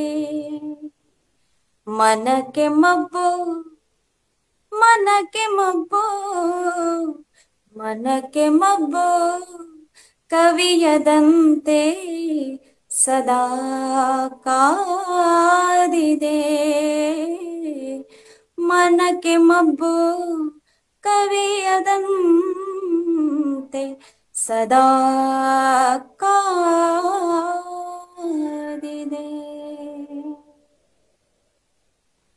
ಅದೇ ರೀತಿ ಬಹಳ ಜನಪ್ರಿಯ ಗೀತೆ ಅದು ಅಲ್ಲ ಮೇಡಮ್. ಒಳ್ಳೆಯ ಸಾಹಿತ್ಯ, ನಿಜವಾಗಿ ಉತ್ತಮ ಅಂತ ಸಂಗೀತ ಅಶ್ವಥ್ ಸರ್ ಅವ್ರದ್ದು. ಅದೇ ರೀತಿ ಮೇಡಮ್, ನಿಮ್ಮ ಮನೆಯವರ ಬಗ್ಗೆ ತಿಳಿಯುವಂಥ ಕುತೂಹಲ, ನಿಮ್ಮ ಯಜಮಾನರು ಮತ್ತು ಮಕ್ಕಳ ಬಗ್ಗೆ ತಿಳಿಯುವಂಥ ಕುತೂಹಲ, ಅವರ ಬೆಂಬಲ ನಿಮ್ಮ ಈ ಕಲಾ ಜೀವನಕ್ಕೆ ಹೇಗಿದೆ? ಉತ್ತಮವಾಗಿ ಇದೆ ನಮ್ಗೆ ಗೊತ್ತಿದೆ, ಆದರೂ ಕೂಡ ಕೇಳೋಣ, ಹೇಗಿದೆ ಮೇಡಮ್ ಬೆಂಬಲ? ನಮ್ಮ ಮನೆಯವ್ರದ್ದು ಅವ್ರದ್ದೇ ಸ್ವಂತ ಬಿಸ್ನೆಸ್ ಇದೆ, ಶಿವಮೊಗ್ಗದಲ್ಲೇ ಇರುವಂತದ್ದು. ನನಗೆ 2 ಮಕ್ಕಳಿದ್ದಾರೆ. ಮಗ ದೊಡ್ಡವನು ಎಂಜಿನಿಯರಿಂಗ್ ಓದ್ತಿದ್ದಾನೆ, ಮಗಳು 9th ಓದ್ತಿದ್ದಾರೆ. ಇದೊಂದು ಸಣ್ಣ ಕುಟುಂಬ. ಬಟ್ ಮದುವೆ ಆದಾಗಿಂದ ಕೂಡ ಇದೊಂದು ರೀತಿಯಲ್ಲಿ ನನ್ನ ಅತ್ತೆ ಮಾವ ಹೀಗೆ ಒಂದು ಕೂಡು ಕುಟುಂಬದ ತರ ತುಂಬ ಸಂಸಾರ. ಹೌದು. ಎಲ್ಲ ಒಂದು ಒಳ್ಳೆಯ ಸಪೋರ್ಟ್ ನನಗಿದೆ. ಭಾಗ್ಯವಂತ ನಾನು ಆ ವಿಚಾರದಲ್ಲಿ. ನಿಜವಾಗ್ಲೂ ಪುಣ್ಯ ಮಾಡಿರ್ಬೇಕು. ಯಾಕಂದ್ರೆ ಈ ಕ್ಷೇತ್ರದಲ್ಲಿ ಅಷ್ಟು ಸುಲಭ ಅಲ್ಲ ಎಲ್ಲರಿಗೂ ಸಪೋರ್ಟ್ ಮಾಡುವಂಥದ್ದು. ನಾನು ಹೇಳಿದೆ, ನಮ್ಮ ತಂದೆ ಸಪೋರ್ಟ್ ಇರ್ಲಿಲ್ಲ ಅಂತ ನಾನು ಹೇಳಿದೆ. ಮದುವೆ ಆದ ನಂತರದಲ್ಲಿ ಹೇಗೆ ಅಂತ ಗೊತ್ತಿರ್ಲಿಲ್ಲ. ಬಟ್ ಮುಂದುವರಿತಾ ಅದಕ್ಕೆ ಬೇಕಾದಂತ ಸಂಪೂರ್ಣ ಸಪೋರ್ಟ್ ಅನ್ನ ನಮ್ಮ ಯಜಮಾನರು ಕೊಟ್ಟರು. ಅವ್ರ ಹೆಸರೇನು ಮೇಡಮ್? ಅವರು ಗೋಪಾಲ್ ಅಂತ. ಗೋಪಾಲ್. ನಿಮ್ಮ ಮಗನ ಹೆಸರು, ಮಗಳ ಹೆಸರೇನು? ಮಗ ಶ್ರೇಯಸ್ ಅಂತ, ಮಗಳು ಸ್ವರ ಅಂತ. ಈ ಸ್ವರ ಏನಾದ್ರು ಸ್ವರ ಹಾಡ್ತಾಳ? ಹಾಡಿದಾಳೆ ಅಲ್ಲ? ಧ್ವನಿ ಚೆನ್ನಾಗಿದೆ ಇದೆ ಅಲ್ಲ? ನನ್ನ ಮಗನಿಗೆ ತುಂಬಾ ಇಂಟ್ರೆಸ್ಟ್ ಇದೆ, ಬಟ್ ಕಲಿಯೋದ್ರಲ್ಲಿ ಇನ್ನೂ ಆಸಕ್ತಿ ಅಷ್ಟು ತೋರಿಸ್ತಾ ಇಲ್ಲ. ಮಗಳು ಶಾಸ್ತ್ರೀಯ ಸಂಗೀತವನ್ನ ಅಭ್ಯಾಸ ಮಾಡ್ತಾಳೆ. ಹೌದು, ಹಾಡಿದಾಳೆ ಕೂಡ ಅಲ್ಲ? ಒಂದಿದಲ್ಲಿ ಹಾಡಿದಾಳೆ ಸಿಡಿಯಲ್ಲಿ. ನನ್ನ ಚಿಣ್ಣರ ಗೀತೆಗಳ ಒಂದು ಸಿಡಿಯಲ್ಲಿ ಅವಳು ಕೂಡ ಹಾಡಿದಾಳೆ. ಸಾಕಷ್ಟು ಒಂದು 5-6 ಗೀತೆಯನ್ನ ಹಾಡಿದಾಳೆ ಅವಳು. ಖಂಡಿತ ಬರ್ಬೇಕು ಮೇಡಮ್. ಅಂದ್ರೆ ನಿಮ್ಮ ನಿಮ್ಮ ಒಂದು ಧ್ವನಿ ಅವರಲ್ಲಿ ಬರ್ಬೇಕಲ್ಲ ಮುಂದೆ, ಮುಂದಿನ ತಲೆಮಾರು ಬೇಕಲ್ಲ ಮೇಡಮ್. ಹೇಗೆ ಅಂತಂದ್ರೆ ಅದು ಸಂಗೀತ ಅನ್ನುವಂಥದ್ದು ಸರಸ್ವತಿಯ ಒಂದು ಒಲುಮೆ. ಹೌದೌದು, ನಾವು ಬೇಕಂದ್ರೆ ಬರೋದಿಲ್ಲ. ನಾನ್ ಹಾಡ್ತೀನಿ, ನನ್ನ ಮಗಳು ಹಾಡ್ಬೇಕು ಅಥವಾ ನನ್ನ ಮಕ್ಕಳು ಹಾಡ್ಬೇಕು ಅನ್ನೋದನ್ನ ನಾನು ಒಪ್ಪುವುದೇ ಇಲ್ಲ. ಹೌದೌದು, ಅದು ಒಂದು ಬೈ ಬರ್ತ್ ಬರ್ಬೇಕು, ಇಲ್ಲಾಂದ್ರೆ ಆಸಕ್ತಿ ಆ ಮಟ್ಟಕ್ಕೆ ಇರ್ಬೇಕು. ಎಷ್ಟೋ ಜನರಿಗೆ ತಂದೆ ತಾಯಿ ಹಾಡೋದೇ ಇಲ್ಲ, ಆದ್ರೆ ಮಕ್ಕಳು ಚಿಕ್ಕಂದಿಂದಾನೇ ಅಷ್ಟು ಅದ್ಭುತವಾಗಿ ಹಾಡ್ತಾ ಇರ್ತಾರೆ. ಅದು ಸರಸ್ವತಿಯ ಒಲುಮೆ. ಹೌದು, ದೇವರ ಒಲುಮೆ. ಎಲ್ಲರೂ ಇದು ಆಗ್ಲಿಕ್ಕೆ ಸಾಧ್ಯ ಇಲ್ಲ, ದೇವರ ಅನುಗ್ರಹ ಇದ್ರೆ ಮಾತ್ರ. ಅಂದ್ರೆ ಅದು ಬರ್ಬೇಕು, ಅವರಲ್ಲೇ ಬರ್ಬೇಕು. ಅದು ಈ ಒಂದು ಗಾಯಕರ ವಂಶದಲ್ಲಿದ್ದಾಗ ಅದು ಹಾಡು ಕೇಳಿ ಕೇಳಿ ಕೇಳಿ ಹಾಡ್ತಾರಂತೆ ಅಷ್ಟೇ, ಬೇರೇನಿಲ್ಲ. ಇದು ಬೇರೆ ಹಾಡದವರಲ್ಲಿದ್ರೆ ಅವರ ಹಿಂದಿನ ಜನ್ಮದ ತಗೊಂಡು ಬಂದಿದ್ದಾರೆ ಅಂತ ಅರ್ಥ ಅಷ್ಟೇ. ನಿಜ ನಿಜ. ಹೌದು. ಹಾಗೆ ನೀವು ಹಲವಾರು ಸಿಡಿಗಳಲ್ಲಿ, ನೀವು ಹಲವಾರು 100ಕ್ಕೂ ಹೆಚ್ಚು ಸಿಡಿಗಳಲ್ಲಿ ತಾವು ಹಾಡಿದ್ದೀರಿ, ಅದರ ಒಂದು ಅನುಭವ ತಿಳಿಸಿ ಮೇಡಮ್. ಸಾಕಷ್ಟು ಸಂಗೀತ ನಿರ್ದೇಶಕರ ಅಡಿಯಲ್ಲಿ ನಾನು ವರ್ಕ್ ಮಾಡಿದ್ದೀನಿ.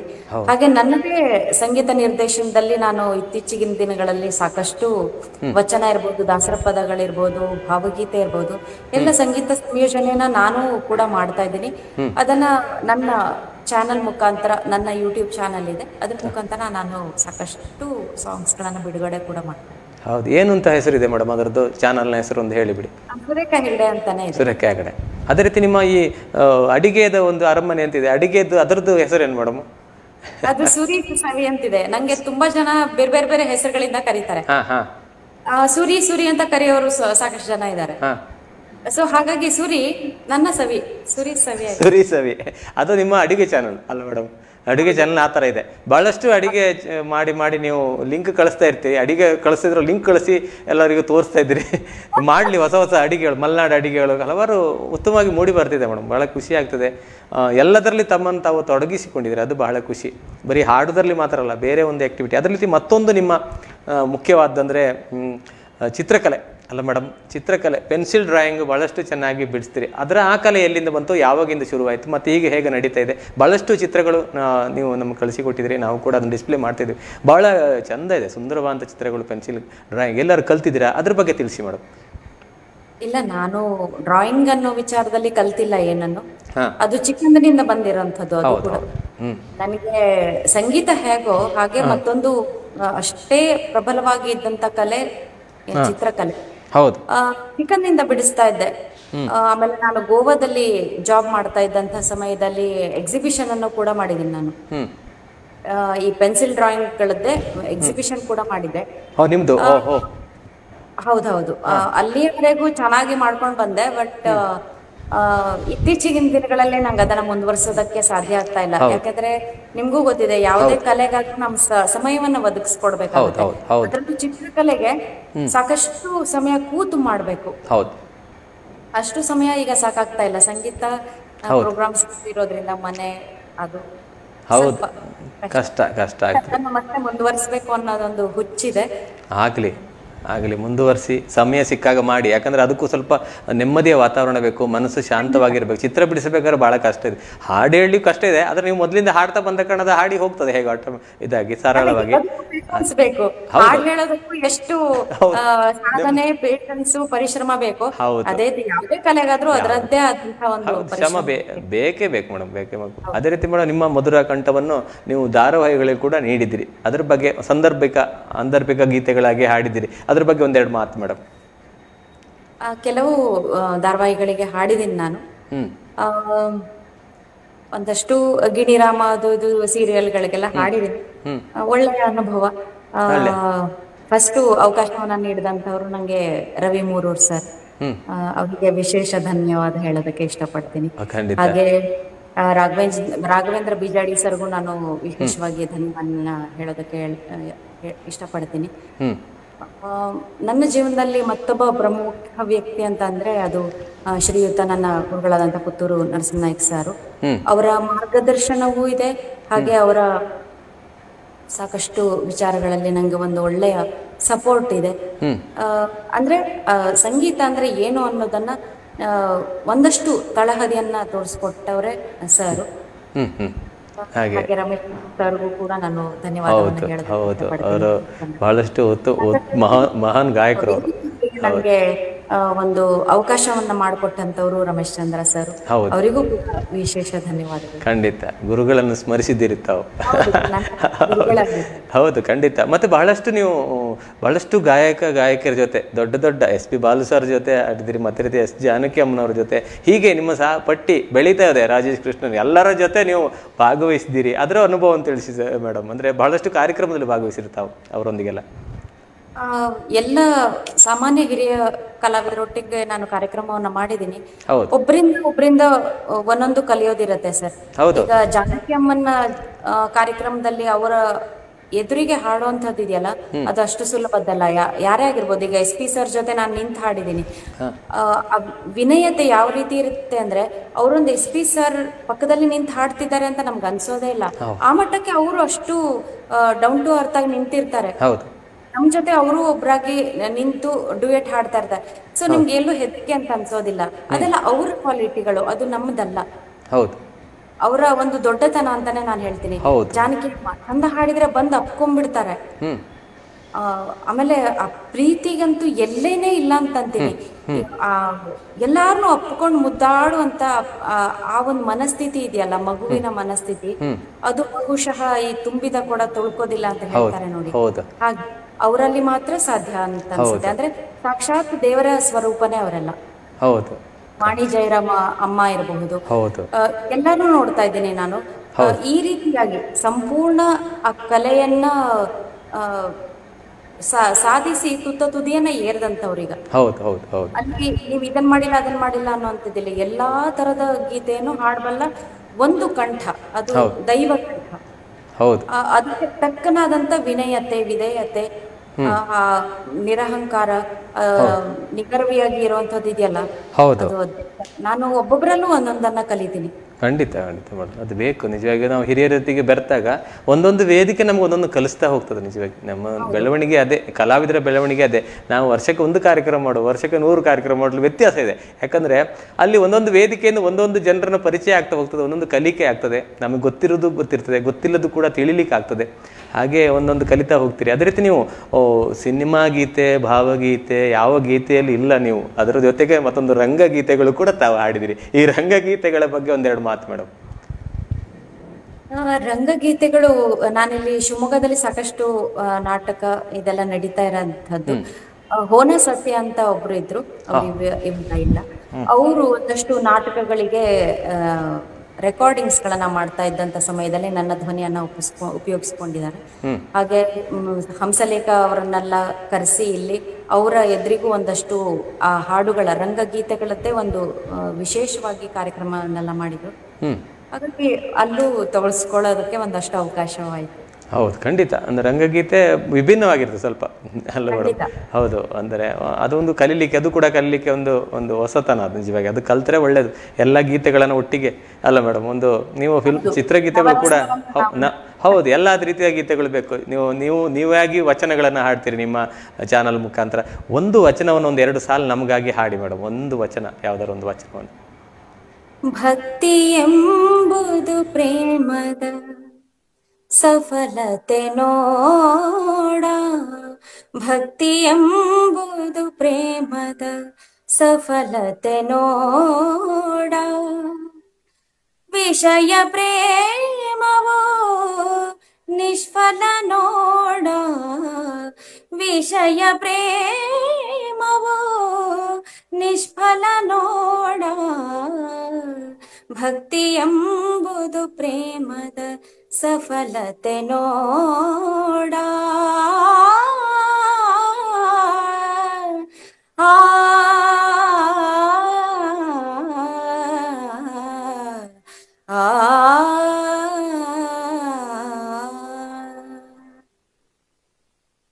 ಈ ಉತ್ತಮವಾದ ಗೀತೆ ನನ್ನೊಂದಿಗೆ ಇನ್ನೊಬ್ಬರು ಕೇಳಿದ್ದಾರೆ. ಅವರು ಯಾರು ಅಂತ ನಿಮಗೆ ಗೊತ್ತು? ಅವ್ರು ಹೇಳೋದಿಲ್ಲ, ನೀವೇ ಹೇಳಬೇಕು ಯಾರು ಅಂತ. ನೋಡೋಣ, ಅವರಿಗೆ ಸ್ವಾಗತ ಕೊಡೋಣ. ಸರ್ ನಮಸ್ತೆ. ಸರ್ ನಮಸ್ತೆ. ಸರ್ ನಮಸ್ತೆ. ನಮಸ್ತೆ, ನಿಮಗೆ ಕಲಾಂತರಂಗ ಕಾರ್ಯಕ್ರಮಕ್ಕೆ ಸ್ವಾಗತ ಸರ್. ನಮಸ್ತೆ ಸರ್. ಈಗ ನೀವು ಕೇಳಿದಿರಿ ಹಾಡು, ನೀವು ಯಾರು ಅಂತ ಹೇಳ್ಬೇಡಿ, ಅವ್ರು ಹೇಳ್ತಾರೆ. ನೋಡೋಣ ಮೇಡಮ್, ಹೇಳಿ ಮೇಡಮ್, ಯಾರು? ನನ್ನ ಪ್ರಕಾರ ತುಕಾರಾಮ್ ಸರ್ ಇರ್ಬೋದು. ಹೌದು, ಹಿರಿಯ ತಬಲವಾದಕರು, ಹಿರಿಯ ಕಲಾವಿದರು ಅಲ್ಲ.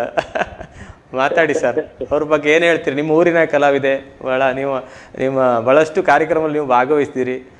ಅವ್ರ ಬಗ್ಗೆ 1-2 ಮಾತು ಸರ್. ಆಯ್ತು ಸರ್, ಖಂಡಿತ. ಸುರೇಖಾಜಿ ಅವರು ಹಿಂದೂಸ್ತಾನಿ ಗಾಯಕರು ಹೌದು, ಸುಗಮ ಸಂಗೀತ ಗಾಯಕರು ಹೌದು. ಇವರಲ್ಲಿ ಒಂದು ಅಪರೂಪದ ಒಂದು ಪ್ರತಿಭೆ ಇದೆ ಗಾಯನದಲ್ಲಿ. ಒಂದು ಭಕ್ತಿ ಸಂಗೀತ ಕಡೆ ಆ ಭಕ್ತಿ ಸಂಗೀತಕ್ಕೆ ಏನ್ ಬೇಕು ವಿಚಾರ ಅದನ್ನ ಇಟ್ಕೊಂಡೆ ಹಾಡ್ತಾರೆ ಚಂದ. ಭಾವ ಸಂಗೀತ ಅಂದ್ರೆ ಭಾವ ಸಂಗೀತಕ್ಕೆ ಹಾಡ್ತಾರೆ. ಜಾನಪದ ಸಂಗೀತ ಉತ್ತರ ಕನ್ನಡ ಸಿನಿಮಾದ ಆ ಶೈಲಿಯಲ್ಲೇ ಹಾಡ್ತಾರೆ. ಅದೊಂದು ಪ್ರತಿಭೆ ತುಂಬಾ ಚೆನ್ನಾಗಿದೆ ಇವರಲ್ಲಿ. ಮತ್ತೆ ಹಿಂದೂಸ್ತಾನಿ ಸಂಗೀತ ಪ್ರಯತ್ನ ಪಟ್ಟಿದ್ದಾರೆ, ಅದನ್ನು ವಿದ್ವತ್ತು ಮಾಡಿದ್ದಾರೆ. ನಮಗೆ ಬಹಳ ಬಹಳ ಸಂತೋಷ ಆಗಿದೆ. ಹಿಂಗಾಗಿ ಅವರು ಅಪ್ರತಿಮ ಒಂದು ಸಾಧಕರು ಅಂತ ಹೇಳ್ಬೋದು. ಹೌದು, ಖಂಡಿತ ಖಂಡಿತ. ಅದೇ ನೀವು ಬಹಳಷ್ಟು ನಿಮ್ಮ ಬಹಳಷ್ಟು ಕಾರ್ಯಕ್ರಮಗಳು ನೀವು ಅವರಿಗೆ ಸಾಥ್ ನೀಡಿದಿರಿ ಅಲ್ಲ ಸರ್? ಹೌದು ಸರ್, ನಿಜ ಸರ್. ಅದು ಅವ್ರ ಗಾಯನಕ್ಕೆ ನಮಗೆ ಅದೇನೇನು ತಬಲ ಹೇಳತ್ತದು ಗಾಯನ. ಈಗ ಹಾಡಿರಲ್ಲ ಭಕ್ತಿ ಎಂಬುದು ಎಷ್ಟು ಚೆನ್ನಾಗಿತ್ತು. ಅದು ರಾಗ ಸಂಯೋಜನೆ ಮಾಡಿ ಹಾಡಿದ್ದಾರೆ. ವಾಚಸ್ಪತಿ ರಾಗದಲ್ಲಿ ಕೇಳಿದ್ರೆ ಒಂದ್ ಲೈನ್ ಕೇಳಿದ್ಕೊಳ್ಳೆ ಎಷ್ಟು ಚಂದ ಆಯ್ತು ಅಂದ್ರೆ ಆ ಸಾಹಿತ್ಯದ ಸಂದರ್ಭ ಮತ್ತೆ ರಾಗದ ಸಂದರ್ಭ ಹೊಂದಾಣಿಕೆ ಆಗುತ್ತೆ. ಹೌದೌದು. ಆಗಲೇ ಅದು ಗಾಯನ ಅದು ಎಲ್ಲರಿಗೂ ಕೇಳಿಕ್ಕೆ ಒಂದು ಸಿಗತ್ತೆ, ಎಲ್ಲರಿಗೂ ಖುಷಿ ನೀಡ್ತದೆ ಮತ್ತೆ ಪರಿಪೂರ್ಣವಾಗ್ತದೆ ಆ ಗೀತೆ. ಹೌದು ಹೌದು. ಅದೇ ಹಾಗೆ ಮೇಡಮ್ ಏನ್ ಹೇಳ್ತೀರಿ ಮೇಡಮ್ ಸರ್ ಬಗ್ಗೆ ಒಂದೆರಡು ಮಾತು? ಇವರು ಕೂಡ ನಾನು ನಿಜವಾಗ್ಲೂ ನನ್ನ ಗುರುಗಳಂತಾನೆ ಭಾವಿಸ್ತೀನಿ ಸರ್. ಯಾಕೆಂದ್ರೆ ನಾನು ಫೀಲ್ಡ್ಗೆ ಆಲ್ಮೋಸ್ಟ್ ಎಂಟರ್ ಆದ ಹೊಸದ್ರಿಂದ ನಾನು ನೋಡ್ತಾ ಇದ್ದೀನಿ.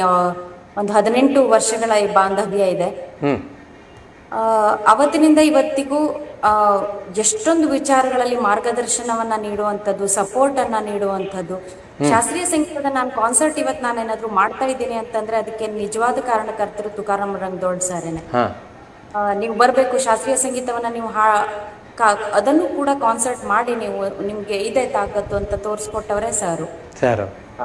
ಹಾಗೆ ನನ್ಗೆ ಮರಾಠಿ ಅಭಂಗ್ಸ್ಗಳನ್ನ ಹಾಡೋದಕ್ಕೆ ವೇದಿಕೆಗಳು ಅವರಿಂದಾನೇ ಸಿಗ್ತಾ ಇರುವಂತದ್ದು ತುಂಬಾನೇ ಇದೆ. ಅವರ ನನ್ನ ಜೀವನದಲ್ಲಿ ಅವರ ಪಾಲು ಸಾಕಷ್ಟು ಇದೆ. ನನ್ನ ಎಲ್ಲಾ ಸಂಗೀತ ಕಾರ್ಯಕ್ರಮಗಳು ನಾನು ಏನ್ ಮಾಡ್ತಾ ಇದ್ದೀನಿ ಇವತ್ತಿಗೂ, ಈ ಒಂದು 18 ವರ್ಷಗಳಿಂದನೂ ಕೂಡ ನನ್ನ ಜೊತೆಗೆ ಅವರು ಅಷ್ಟು ಹಿರಿಯ ಕಲಾವಿದರು ಸರ್. ನಮ್ಮ ಭಾರತದ ಎಷ್ಟು ದೊಡ್ಡ ದೊಡ್ಡ ಪ್ರಖ್ಯಾತ ಹಿಂದೂಸ್ತಾನಿ ಇರಬಹುದು, ಸುಗಮ ಸಂಗೀತ ಇರ್ಬೋದು, ಯಾವುದೇ ಇರ್ಬೋದು, ಎಲ್ಲದಕ್ಕೂ ತಬಲವನ್ನ ನುಡಿಸಿದಂತ ಒಂದು ಹಿರಿಯ ಕಲಾವಿದ್ರು ಅವರು. ಅವರು ನನ್ನ ಜೊತೆ ಬಂದು ನನ್ಗೆ ಸಾಥನ ನೀಡ್ತಾರೆ ಅಂದ್ರೆ ಅದು ನನ್ನ ಯಾವ್ದೋ ಜನ್ಮದ ಸುಕೃತ ಅಂತಾನೆ ನಾನು ಭಾವಿಸ್ತೀನಿ. ಅವರು ನನ್ಗೆ ಯಾವತ್ತೂ ಅದನ್ನ ಬೇಸರಿಸಿದ ಪ್ರೀತಿಯಿಂದ ಬಂದು ನನಗೆ ನುಡಿಸ್ಕೊಟ್ಟಿದ್ದಾರೆ ಸರ್. ಅದಕ್ಕೆ ನಾನು ಚಿರಋಣಿ ಆಗಿರ್ತೀನಿ ಅವರಿಗೆ. ಖಂಡಿತ ಖಂಡಿತ ಖಂಡಿತ ಸರ್. ಬಹಳ ಖುಷಿ ಆಯ್ತು ಸರ್ ನಿಮ್ಮೊಂದಿಗೆ ಮಾತನಾಡಿ. ನೀವು ನಿಮ್ಮ ಈ ಒಂದು ಈ ಕಲಾಂತರಂಗ ಕಾರ್ಯಕ್ರಮದಲ್ಲಿ ನಮಗೊಂದು ಭಾಗವಹಿಸ್ಲಿಕ್ಕೆ ಒಂದು ಅವಕಾಶ ಕೊಟ್ಟಿದ್ದು ನಿಮಗೆ ಎಲ್ಲರಿಗೂ ಒಂದು ಅನಂತ ಧನ್ಯವಾದಗಳು ಸರ್. ಆಗ್ಲಿ ಸರ್. ನೀವು ಕೂಡ ನಮ್ಮ ಕಲಾಂತರಂಗದಲ್ಲಿ ಬಂದವರೇ, ನಿಮ್ಮೊಂದಿಗೂ ಕೂಡ ಮಾತನಾಡಿದ್ದೇವೆ. ಹಿರಿಯ ಕಲಾವಿದರು. ಖಂಡಿತ ನಿಮ್ಮ ಆಶೀರ್ವಾದ ಎಲ್ಲರಿಗೂ ಇರಲಿ. ಅದೇ ಸರ್, ಆಗ್ಲಿ ಸರ್. ನಿಮಗೆ ಎಲ್ಲರಿಗೂ ಒಳ್ಳೇದು ಮಾಡ್ಲಿ ಸರ್. ಆಗ್ಲಿ ಸರ್. ನಿಮಗೆ ನಮ್ಮ ಚಾನೆಲ್ ಪರವಾಗಿ ಪ್ರೀತಿಯ ಧನ್ಯವಾದಗಳು ಸರ್. ಧನ್ಯವಾದಗಳು ಸರ್. ಎಲ್ಲರಿಗೂ ಹಾರ್ದಿಕ ಶುಭಾಶಯಗಳು ಕೊಡ್ತೀವಿ ಸರ್. ಆಗ್ಲಿ sir. Thank you sir. Thank you. ನಮಸ್ತೆ ಮೇಡಮ್. ನಿಮ್ಮ ಊರಿನವರು, ನಿಮ್ಮ ಭಾಳಷ್ಟು ನಿಮ್ಮೊಂದಿಗೆ ನಿಮ್ಗೆ ನೀವು ಗುರುಗಳು ಅಂತ ಹೇಳಿದರೆ ರಂಗದೋಳ್ ಸರ್ ಅವರು. ಅವರ ಪುತ್ರರು ಕೂಡ ಸಂಗೀತ ಕಲಾವಿದರು. ಅವರೆಲ್ಲರೂ ಸಂಗೀತ ಕಲಾವಿದರು. ಮನೆತನ ಒಂದು ಸಂಗೀತದ ಮನೆತನ ಅಲ್ಲ? ಹೌದು. ಮತ್ತೆ ಡೌನ್ ಟು ಅರ್ತ್ ನೀವು ಹೇಳಿದಾಗೆ ಎಲ್ಲರೂ ಒಂಥರ ಸಾಧನೆ ಅದನ್ನ ಕಲಿಸುತ್ತೆ. ಹೌದು. ಜೀವನದಲ್ಲಿ ಸಾಧನೆ ನಿಜವಾಗ ಮಾಡ್ತಾರೋ ಅವರು ಇದನ್ನು ಗೊತ್ತಿಲ್ಲದೆ ಅದು ಬರುವಂತದ್ದು. ಸಾಧನೆ ಜೊತೆಗೆ ಅದು ನಿಜವಾದ ಸಾಧನೆ. ಹೌದೌದು. ಅದು ಯಾಕಂದ್ರೆ ಅದು ದೇವರು ಏನ್ ಮಾಡ್ತಾರಂದ್ರೆ, ದೇವರು ಸಾಧನೆ ಮಾಡ್ತಿರುವವನಿಗೆ ಅವನಿಗೆ ಒಳ್ಳೇದನ್ನ ಕಲಿಸ್ತಾ ಹೋಗ್ತಾರೆ. ಸಾಧನೆ ಮಾಡದೆ ಹೋಗುವವನಿಗೆ ಅವನಿಗೆ ಅಹಂಕಾರ ಕೊಟ್ಟು ಬಿಡ್ತಾರೆ ದೇವರು. ಅಂದ್ರೆ ದೇವರಾಗಿ ಕೆಳಗೆ ಹಾಕುದಲ್ಲ, ಅವ್ರ ಅಹಂಕಾರದಿಂದ ಅವರೇ ಹೋಗ್ತಾರೆ ಕೆಳಗೆ ಅಂತ ಹಿರಿಯರೊಬ್ರು ಹೇಳಿದ್ ನೆನಪು ನನಗೆ. ಎಷ್ಟು ತಗ್ಗಿ ಬಗ್ಗೆ ಇರ್ತೀರಿ, ನಮ್ಮ ಮನಸ್ಸನ್ನು ಎಷ್ಟು ಮೈಂಡನ್ನು ಓಪನ್ ಆಗಿರ್ತೀರಿ. ನನಗೆ ಏನು ಗೊತ್ತಿಲ್ಲ ಅಂತಿದ್ರೆ ಏನಾರು ಕಲಿಬಹುದು. ನನಗೆಲ್ಲ ಗೊತ್ತಿದೆ ಅಂದ್ರೆ ನಾನು ಏನು ಕಲೀಲಿಕ್ಕಾಗುತ್ತಲ್ಲ ಮೇಡಮ್? ಮನೆ ಬಾಗಿಲು ತೆಗೆದ್ರೆ ಯಾರು ಒಳಗೆ ಹೋಗ್ಬೋದು, ಬಾಗಿಲೇ ತೆಗೆದ್ರೆ ಯಾರು ಅಲ್ಲ, ಹಾಗೆ ಆಗ್ಬಿಟ್ಟಿದೆ. ಅದೇ ರೀತಿ ತಾವು ದೇಶದೊಳಗೆ ಬಹಳಷ್ಟು ಕಾರ್ಯಕ್ರಮವನ್ನು ನೀಡಿದ್ರಿ. ನಮ್ಮ ಉಡುಪಿಗಿರ್ಬೋದು, ಈ ಕಡೆ ಎಲ್ಲ ಕಡೆ ಬಂದಿರಿ, ಆಳ್ವಾಸಿ ಕೂಡ ಬಂದಿರಿ. ಎಲ್ಲೆಲ್ಲ ಎಲ್ಲಿ ಬರಲ್ಲ ಅಂತ ಗೊತ್ತಿಲ್ಲ ನನಗೆ. ಅದನ್ನೆಲ್ಲ ನೀವು ಬಂದ ನಮ್ಮ ಉಡುಪಿ ಜಿಲ್ಲೆ ಇರ್ಬೋದು, ನಮ್ಮ ದೇಶದೊಳಗಿನ ನಿಮ್ಮ ಒಂದು ಕಾರ್ಯಕ್ರಮ ಹೇಳಿ ತಿಳಿಸಿ ಮೇಡಮ್. ಮುಂಬೈ ಕೂಡ ಹೋಗಿದ್ರಿ, ನೀವು ಹೇಳಿದ್ರಿ ಆಗ ಸತೀಶ್ ಸರ್ ಜೊತೆ ಮುಂಬೈ ಕೂಡ ಹೋಗಿದ್ರಿ. ಬಹಳಷ್ಟು ಕಾರ್ಯಕ್ರಮ ಇದೆ, ಅದ್ರ ಬಗ್ಗೆ ಒಂದೆರಡು ಮಾತು ಮೇಡಮ್. ದೇಶದೊಳಗಿನ ಕಾರ್ಯಕ್ರಮ. ದೇಶದೊಳಗೆ ಅಂತಂದ್ರೆ ಬಾಂಬೆ, ಪುಣೆ, ಈ ಕಡೆ ಡೆಲ್ಲಿ, ತಮಿಳ್ನಾಡು, ಮಧ್ಯಪ್ರದೇಶ ಎಲ್ಲ ಒಂದಷ್ಟು ಕಾರ್ಯಕ್ರಮಗಳನ್ನ ಮಾಡಿದೀನಿ. ಇನ್ನೊಬ್ರು ನಮ್ಮ ದಾಸ್ ಅಂತ ಮಂಗಳೂರಿನವ್ರ, ಅವರ ಒಂದು ನೇತೃತ್ವದಲ್ಲಿ ದುಬೈ ಮತ್ತೆ ಆ ಕಡೆಗೆಲ್ಲ ಸುತ್ತಮುತ್ತ ಎಲ್ಲ ಕಾರ್ಯಕ್ರಮಗಳನ್ನ ಅವರು ಒಂದಷ್ಟು ಮಾಡಿದ್ರು. ಸೊ ಆ ಒಂದು ಸಂದರ್ಭದಲ್ಲಿ ನಾನು ಆ ಹೊರದೇಶಕ್ಕೂ ಕೂಡ ಹೋಗಿ ಕಾರ್ಯಕ್ರಮವನ್ನ ನೀಡಿದ್ವಿ. ವಿದೇಶದಲ್ಲಿ ಕೂಡ ನೀಡಿದ್ರಿ. ಅಲ್ಲಿ ಯಾವ್ದು ಮೇಡಮ್ ಇದು ಭಾವಗೀತೆ ಹಾಡಿದ್ರಲ್ಲ, ಫಿಲ್ಮ್ ಸಾಂಗ್ಸ್ ಅಲ್ಲಿ ಏನ ಎಲ್ಲ ಟೈಪ್ ಫಿಲ್ಮ್ ಸಾಂಗ್ಸ್ ಜಾಸ್ತಿ, ಹಿಂದಿ ಮತ್ತೆ ಕನ್ನಡ ಫಿಲಂ ಸಾಂಗ್ಸ್ ಗಳ ಕಾರ್ಯಕ್ರಮ. ಹೌದು, ಅಲ್ಲಿ ಆಡಿಯನ್ಸ್ ಎಲ್ಲ ನಮ್ಮ ಇಲ್ಲಿನವರೇ, ಕನ್ನಡ ಸಂಘದವರೆಲ್ಲ ಇರ್ತಾರಲ್ಲ ನಿಜವಾಗಿ ಅಲ್ಲ ಮೇಡಮ್? ಅಲ್ಲಿ ಫಾರಿನರ್ಸ್ ಅವರೇ ಇಲ್ಲಿನ ಸಂಘದವರೇ ಇರ್ತಾರೆ, ಸಾಕಷ್ಟು ಬೇರೆಯವರು ಕೂಡ ಬೇರೆಯವರು ಬರ್ತಾರೆ. ಅವರೆಲ್ಲ ಹಿಂದಿ ಗೀತೆಗಳು ಇರೋದ್ರಿಂದ ಹೌದೌದು ಬೇರೆ ಬರ್ತಾ ಇದ್ರು. ಹೌದು, ನಮ್ಮ ದೇಶದ ಎಲ್ಲರೂ ಬರ್ಬೋದು ಅಲ್ಲಿ, ನಮ್ಮ ದೇಶದೊಳಗಿನವರು, ಹೊರ ದೇಶದವರು ಕೂಡ ಹಿಂದಿ ಗೀತೆಯನ್ನು ಕೇಳ್ತಾರೆ ಬಹಳಷ್ಟು ಜನ. ಹೌದು, ಅಂದ್ರೆ ಬಹಳಷ್ಟು ಕಾರ್ಯಕ್ರಮ ನೀಡಿದಿರಿ. ಆಳ್ವಾಸಿ ಕೂಡ ಬಹಳಷ್ಟು ಬಾರಿ ಬಂದಿರ್ತಾವೆ. ಆಳ್ವಾಸ್ ನುಡಿಸಿರಿ ಇರ್ಬೋದು, ವಿರಾಸತ್ತು, ಈ ತರ ಕಾರ್ಯಕ್ರಮಗಳಲ್ಲಿ ಭಾಗವಹಿಸ್ತಿರ್ತಾವೆ. ಅದ್ರ ಬಗ್ಗೆ ಒಂದೆರಡು ಮಾತು ಮೇಡಮ್, ಆಳ್ವಾಸಿನ ಒಂದು ಕಾರ್ಯಕ್ರಮಗಳ ಬಗ್ಗೆ. ಆಳ್ವಾಸ್ ಕಾರ್ಯಕ್ರಮಗಳು ಒಂದು ವಿಶೇಷತೆ, ಅಲ್ಲೊಂದು ಅದು ಬೇರೆಯದೇ ಒಂದು ಪ್ರಭಾವಿ ಒಂದು ವೇದಿಕೆ ಅಂತಾನೆ ನಾನು ಹೇಳ್ತೀನಿ. ಯಾಕಂದ್ರೆ ಆ ಶಿಸ್ತು, ಆ ಸಂಯಮ, ಆ ಒಂದು ಸಮಯಕ್ಕೆ ಕೊಡುವಂತ ಇಂಪಾರ್ಟೆನ್ಸ್ ಏನಿದೆ ಅದನ್ನ ಅಲ್ಲಿ ಮಾತ್ರ ಮಾಡ್ಬೋದು ಅಂತ ನಾನು ಭಾವಿಸ್ತೀನಿ. ಬೇರೆ ಎಲ್ಲೂ ಅಷ್ಟು ಸಮಯದ ಪ್ರಜ್ಞೆ ನಾನು ಕಂಡಿಲ್ಲ. ಶಿಸ್ತು ಪ್ರತಿಯೊಂದು ಅಷ್ಟು ಶಿಸ್ತಲ್ಲಿ ನಡೆಯುವಂತದ್ದು, ಅಚ್ಚುಕಟ್ಟಾಗಿ ನಡೆಯುವಂತದ್ದು. ಅದಕ್ಕೆ ಕಾರಣಕರ್ತರು ಮೋಹನ್ ಸರ್, ಅವರಿಗೆ ನಿಜವಾಗ್ಲೂ ತಲೆ ಬಾಗ್ಲೇಬೇಕು. ಅದೊಂದು ಅದ್ಭುತ ವೇದಿಕೆ. ಒಂದು ಕಲಾಕಾರ ಆದವನಿಗೆ ಅಲ್ಲೊಂದು ಸಾರಿ ಹೋಗಿ ಹಾಡಿ ಬರಬೇಕು. ಹೌದು ಹೌದು, ಅದು ಅವನಿಗೊಂದು ಏನಂತ ಗರಿ, ನಿಜವಾಗಿ ಅವನಿಗೊಂದು ಸರ್ಟಿಫಿಕೇಟ್. ಖಂಡಿತವಾಗೂ ಈ ಸಂದರ್ಭದಲ್ಲಿ ರಮೇಶ್ ಚಂದ್ರ ಸರ್ ಸಾಕಷ್ಟು ಬಾರಿ ನನಗೆ ಆ ಒಂದು ಅವಕಾಶವನ್ನ ಮಾಡಿಕೊಟ್ಟಿದ್ದಾರೆ. ಹೌದು ಹೌದು ಹೌದು, ಖಂಡಿತ. ಈ ಕರಾವಳಿ ಭಾಗದವರಿಗೆ ಬಹಳಷ್ಟು ಜನರಿಗೆ ರಮೇಶ್ ಚಂದ್ರ ಅವರು ಅವಕಾಶ ನೀಡಿದ್ದಾರೆ, ಬಹಳಷ್ಟು ಜನರಿಗೆ ನೀಡಿದ್ದಾರೆ. ಎಲ್ಲರಿಗೂ ಬಹಳಷ್ಟು ಜನರಿಗೆ ಅವರೇ ಅವರ ನಿರ್ದೇಶಕರಾಗಿದ್ದರಲ್ಲಿ ಆಗಿದ್ದಾರೆ ಅಂತ ಆ ಕಾರ್ಯಕ್ರಮಗಳ ಒಂದು ಮುಂಚೂಣಿಯಲ್ಲಿ ಅವರಿದ್ದಾರೆ. ಅದು ಎಲ್ಲರಿಗೂ ಒಂದು ಒಳ್ಳೇದಾಯ್ತು ಅಲ್ಲ? ಹಾಗೆ ಮೇಡಮ್, ನಿಮ್ಮ ಮುಂದಿನ ಯೋಜನೆ ಅಂದರೆ ಬಹಳಷ್ಟು ಕಾರ್ಯಕ್ರಮಗಳಲ್ಲಿ ಭಾಗವಹಿಸ್ತಾ ಬ್ಯುಸಿ ಆಗಿದ್ರಿ. ಮೊನ್ನೆ ತಾನೇ ಉಡುಪಿಗೆ ಬಂದ ಒಂದು ಕಾರ್ಯಕ್ರಮ ನಮ್ಮ ರಾಜಾಂಗಣದಲ್ಲಿ ನೀಡಿ ಹೋಗಿದ್ದಿರಿ ಒಂದು ಕಾರ್ಯಕ್ರಮವನ್ನು. ಹಾಗೆ ನಿಮ್ಮ ಮುಂದಿನ ಯೋಜನೆಗಳು ಏನು ಮೇಡಮ್? ಏನಿದೆ ಯೋಜನೆ? ಆಗ ಹೇಳಿದ್ರಿ ಸಂಗೀತ ಸಮರ್ಪಣೆ ಟ್ರಸ್ಟ್ ಮೂಲಕ ಒಂದೆರಡು ತುಂಬ ಯೋಜನೆಗಳಿದೆ. ಯೋಜನೆ ಬಗ್ಗೆ ಒಂದೆರಡು ತಿಳಿಸಿ ಮೇಡಮ್, ಎಲ್ಲರೂ ತಿಳಿತಾರೆ. ಹಾಗೆ ಯೋಜನೆ ಅನ್ನೋದು ಹೇಳಕ್ಕಾಗೋದಿಲ್ಲ. ಯಾಕಂದ್ರೆ ಈಗ ನಾವು ಇಷ್ಟಪಟ್ಟಿದ್ದೆಲ್ಲವೂ ಆಗತ್ತೆ ಅನ್ನೋದಕ್ಕೆ ಸಾಧ್ಯ ಇಲ್ಲ, ದೇವರ ದಯೆ ಇರಲೇಬೇಕು. ಬಟ್ ಒಂದು ಕನಸನ್ನ ಒಂದು ಕಲಾವಿದ ಇಟ್ಕೊಳ್ಳೇಬೇಕು. ಆ ಒಂದು ನಿಟ್ಟಿನಲ್ಲಿ ನನಗೆ ಹೇಳಿದ್ನಲ್ಲ, ನನಗೆ ಸಾವಿರಾರು ಕನಸುಗಳಿದೆ ಸರ್. ಈಗ ಸಂಗೀತ ಅದು ನನ್ಗೆ ಬಂದಿದೆ, ಒಂದು ಹಂತದಲ್ಲಿ ನನ್ಗೆ ದೇವರು ಕೊಟ್ಟಿದ್ದಾನೆ. ಅದನ್ನ ನಾನು ಮತ್ತೆ ಏನು ತಿರುಗಿಸಿ ಕೊಡ್ಬಲ್ಲ. ಅಥವಾ ಒಂದು ಸಂಗೀತ ಕ್ಷೇತ್ರದಲ್ಲಿ ಒಂದು ಗಾಯಕನಾಗಿ ಏನು ತನವನ್ನ ಕೊಡಬಲ್ಲ, ಅಥವಾ ಅದನ್ನ ಸೇವೆಯಾಗಿ ಮತ್ತೆ ಜನರಿಗೆ ತಲುಪಿಸುವಲ್ಲಿ ಏನ್ ಮಾಡೋದಕ್ಕೆ ಸಾಧ್ಯ. ಒಂದಷ್ಟು ಪ್ರಾಯೋಗಿಕ ಕಾರ್ಯಕ್ರಮಗಳು ಅಂತಾನೆ ಒಂದಷ್ಟು ತಲೆಯಲ್ಲಿ ಇದೆ. ಅದು ಅದನ್ನ ಮತ್ತೆ ವೇದಿಕೆಗೆ ತರಬೇಕು ಅನ್ನುವಂಥದ್ದಿದೆ. ಇದನ್ನು ಹೊರತುಪಡಿಸಿ ಒಂದಷ್ಟು ಸಂಗೀತದಲ್ಲಿ ನನಗೆ ನಿರ್ದೇಶನದ ವಿಚಾರದಲ್ಲಿ ಬಹಳಷ್ಟು ಆಸಕ್ತಿ ಇದೆ. ಆ ವಿಚಾರದಲ್ಲೂ ಕೂಡ ಒಂದಷ್ಟು ನನ್ನ ಹೆಜ್ಜೆಗಳನ್ನ ಹಾಕ್ಬೇಕು ಅನ್ನುವಂಥದ್ದಿದೆ. ಸಾಕಷ್ಟು ಇದೆ ಸರ್. ಕನಸುಗಳು ತುಂಬಾ ಕಟ್ಕೊಂಡಿದ್ದೀನಿ, ಬಟ್ ಅದು ಎಷ್ಟು ಸಾಕಾರಗೊಳ್ಳುತ್ತೆ ಅದು ದೇವರಿಗೆ ಬಿಟ್ಟ. ಆಗಲಿ, ಎಲ್ಲ ಸಾಕಾರಗೊಳ್ಳಿ. ಅದೇ ರೀತಿ ನಮಗೂ ಒಂದು ಆಸೆ ಇದೆ, ನಿಮ್ಮಿಂದ ಭಾಳಷ್ಟು ಭಾವಗೀತೆಗಳು ಬರಲಿ, ವಚನ ಗೀತೆಗಳು, ಹೊಸ ಹೊಸ ಗೀತೆಗಳು ಬರಲಿ. ಯಾಕಂದರೆ ನಾವು ಹಳೆಯ ಸಂಗೀತಗಾರರ ಕಾಳಿಂಗರಾಯರು, ಅನಂತ ಸ್ವಾಮಿಯವರು, ಅಶ್ವಥ್ ಅವರು, ಹೀಗೆ ಆ ಸಾಲಿನ ಗೀತೆಗಳನ್ನು ಇನ್ನೂ ಕೂಡ ಕಾರ್ಯಕ್ರಮದಲ್ಲಿ ಗುನುಗುತ್ತಾ ಇದ್ದೇವೆ. ಹಾಗೆ ಸುರೇಖಾ ಹೆಗ್ಡೆ ಅವರು ಸಂಗೀತ ನೀಡಿದಂಥ ಹಾಡುವಂತ ಆಗಲಿ ನಮ್ಮ ಮುಂದಿನ ಜನ್ರೇಷನ್. ಆ ರೀತಿಯ ಒಂದು ಗೀತೆಗಳನ್ನು ನೀಡ್ತಾ ಬನ್ನಿ. ಈಗ ರಾಘವೇಂದ್ರ ಬಿಜಾಡಿ ಅವರು, ಮೃತ್ಯುಂಜಯ ದೊಡ್ಡವಾಡ ಅವರು, ಉಪಾಸನ ಮೋಹನ್ ಅವರು, ಈಗ ಅವರೆಲ್ಲ ನೀಡ್ತಾ ಇದ್ದಾರೆ. ಆ ಸಾಲಲ್ಲಿ ನೀವು ಕೂಡ ಜಯಶ್ರೀ ಅರವಿಂದ್ ಅವರು ಮೊದಲು ನೀಡಿದರು, ಭಾಳಷ್ಟು ಹಾಡುಗಳನ್ನು ನೀಡಿದರು ನಾಡಿಗೆ. ನೀವು ಕೂಡ ಅದೇ ನಿಟ್ಟಿನಲ್ಲಿ ಬಹಳಷ್ಟು ಹಾಡುಗಳನ್ನು ಅಂದರೆ ನೀವೀಗ ಹೇಳಿದ್ರಿ ಸಂಗೀತ ನಿರ್ದೇಶಕ ಆಗಬೇಕನ್ನುವಂಥ ಪ್ರಮುಖವಾಗಿ ತಗೊಳ್ಳಿ ಮೇಡಮ್. ತಗೊಂಡು ಬಹಳಷ್ಟು ಗೀತೆಗಳು ನೀಡಿ ನಮ್ಮ ನಾಡಿಗೆ, ಕವಿಗಳ ಗೀತೆಗಳು ನೀಡಿ ಎನ್ನುವಂಥ ಶುಭ ಹಾರೈಕೆಗಳು. ನಿಮಗೆ ಒಳ್ಳೆಯದಾಗಲಿ, ನಿಮ್ಮ ಯೋಜನೆಗಳು ಫಲಪ್ರದವಾಗಲಿ ಎನ್ನುವಂಥ ಶುಭ ಹಾರೈಕೆಗಳು ನಮ್ಮ ಚಾನಲ್ ಪರವಾಗಿ ಮೇಡಮ್. ಅದೇ ರೀತಿ ಮೇಡಮ್, ನಿಮಗೆ ಅಂದರೆ ನಿಮ್ಮ ಪ್ರಶಸ್ತಿ ಪುರಸ್ಕಾರಗಳ ಬಗ್ಗೆ ಇದುವರೆಗೆ ನೀವು ಭಾಳಷ್ಟು, ನೀವೀಗ ಇನ್ನು ಮಧ್ಯ ವಯಸ್ಸಲ್ಲಿದ್ದೀರಿ, ಇನ್ನು ಭಾಳಷ್ಟು ವರ್ಷಗಳ ಕಾಲ ನಿಮ್ಮ ಸಂಗೀತ ಸೇವೆ ನಡೀಲಿಕ್ಕಿದೆ. ಇದುವರೆಗೆ ನಿಮಗೆ ಬಂದಂಥ ಪ್ರಶಸ್ತಿ ಪುರಸ್ಕಾರಗಳು ಯಾವುದೆಲ್ಲ ಇದೆ ತಿಳಿಸಿ ಮೇಡಮ್, ಒಂದೆರಡು ಮಾತು. ಪ್ರಶಸ್ತಿಗಳು ಕೆಲವು ದೊರಕಿದೆ. ಮುಖ್ಯವಾಗಿ ಉಪಾಸನಾ ಸಂಸ್ಥೆ ಕೊಡುವಂತಹ ಉಪಾಸನಾ ಅಂದ್ರೆ ಜಿ.ವಿ. ಅತ್ರಿ ಅವರ ನೆನಪಿನಲ್ಲಿ ಕೊಡುವಂಥದ್ದು. ಹೌದು, ಉಪಾಸನಾ ಒಂದು ಪ್ರಶಸ್ತಿ ಸಿಕ್ಕಿದೆ. ಸಂಘ ಸಂಸ್ಥೆಗಳಿಂದ ಸಿಕ್ಕಿದ್ದು ಇದೆ. ಹೌದು. ನಾನು ಪ್ರಶಸ್ತಿಗಾಗಿ ತಲೆ ಕೆಡಿಸ್ಕೊಂಡವಳಲ್ಲ ಸರ್. ಅಷ್ಟೇ. ಯಾವತ್ತೂ ಪ್ರಶಸ್ತಿಗಾಗಿ ನಾವು ಕೆಲಸ ಮಾಡೋದಕ್ಕೆ ಸಾಧ್ಯನೇ ಇಲ್ಲ. ಹೌದು. ಸಂಗೀತದ ಸಾಧನೆನೇ ಆಗದೆ ಯಾವುದೇ ಪ್ರಶಸ್ತಿ ಆಸೆ ಪಡೋದ್ರಲ್ಲಿ ಅರ್ಥ ಇಲ್ಲ ನನ್ನ ಪ್ರಕಾರ. ನಾನು ಇನ್ನೂ ವರ್ಕ್ ಅನ್ನ ಶುರು ಮಾಡ್ಬೇಕು ಅನ್ಸುತ್ತೆ ನನ್ಗೆ. ಇಷ್ಟು ವರ್ಷ ಈಗ ಮಾಡಿದೀನಿ, ಅದು ಒಂದು ತುಂಬಾ ಚಿಕ್ಕ ಮಟ್ಟದ್ದು ಅಂತಾನೆ ನನ್ಗನ್ಸುತ್ತೆ. ಇನ್ನು ನಾನು ಮಾಡುವಂತ ಸಾಧನೆಗಳು ತುಂಬಾ ಇದೆ. ತಾನಾಗಿ ಒಲಿಬೇಕು. ಪ್ರಶಸ್ತಿ ಅನ್ನುವಂಥದ್ದು ತಾನಾಗಿ ಹುಡ್ಕೊಂಡು ಬಂದಾಗ ಮಾತ್ರ ಅದಕ್ಕೊಂದು ಬೆಲೆ, ತಗೊಂಡಾಗ ನಮಗೂ ಒಂದು ತೃಪ್ತಿ ಇರತ್ತೆ. ಹಾಗಾಗಿ ನಾನು ಪ್ರಶಸ್ತಿಗಳಿಗೆ ಹಿಂದೆ ಕಾಲು ಹಾಕೋದು ಇಲ್ಲ. ಕೆಲವು ಪ್ರಶಸ್ತಿಗಳು ಬಂದಾಗ ನಾನು ಅದನ್ನ ತಿರಸ್ಕಾರ ಮಾಡಿದ್ದು ಉಂಟು. ಯಾಕಂದ್ರೆ ನಾನು ಅದಕ್ಕೆ ಎಷ್ಟು ಭಾಷಣದಲ್ಲಿ ಆಗ್ತೀವಿ, ಅದು ನಾನು ತಗೊಂಡಾಗ ಎಷ್ಟು ಸಮಂಜಸ ಅಂತ ನನಗೆ ಅನ್ಸಿದ್ರೆ ಮಾತ್ರ ನಾನು ಅದನ್ನ ತಗೋಬಹುದು. ಇಲ್ಲಾಂದ್ರೆ ಅದೇ ನನ್ನ ಪ್ರಶಸ್ತಿಗೆ ನಾನು ಪ್ರಶಸ್ತಿಯಿಂದ ದೂರ ಅಂತಾನೆ. ಖಂಡಿತ ಅದು ನಿಮ್ಮ ದೊಡ್ಡ ಗುಣ, ಅಷ್ಟೇ ದೊಡ್ಡ ಗುಣ. ಈಗೆಲ್ಲರೂ ಪ್ರಶಸ್ತಿಗಾಗಿ ಬಾಯಿ ಬಿಡ್ತಿದ್ದಾರೆ, ಪ್ರಶಸ್ತಿ ಬರ್ಲಿ ಅಂತ.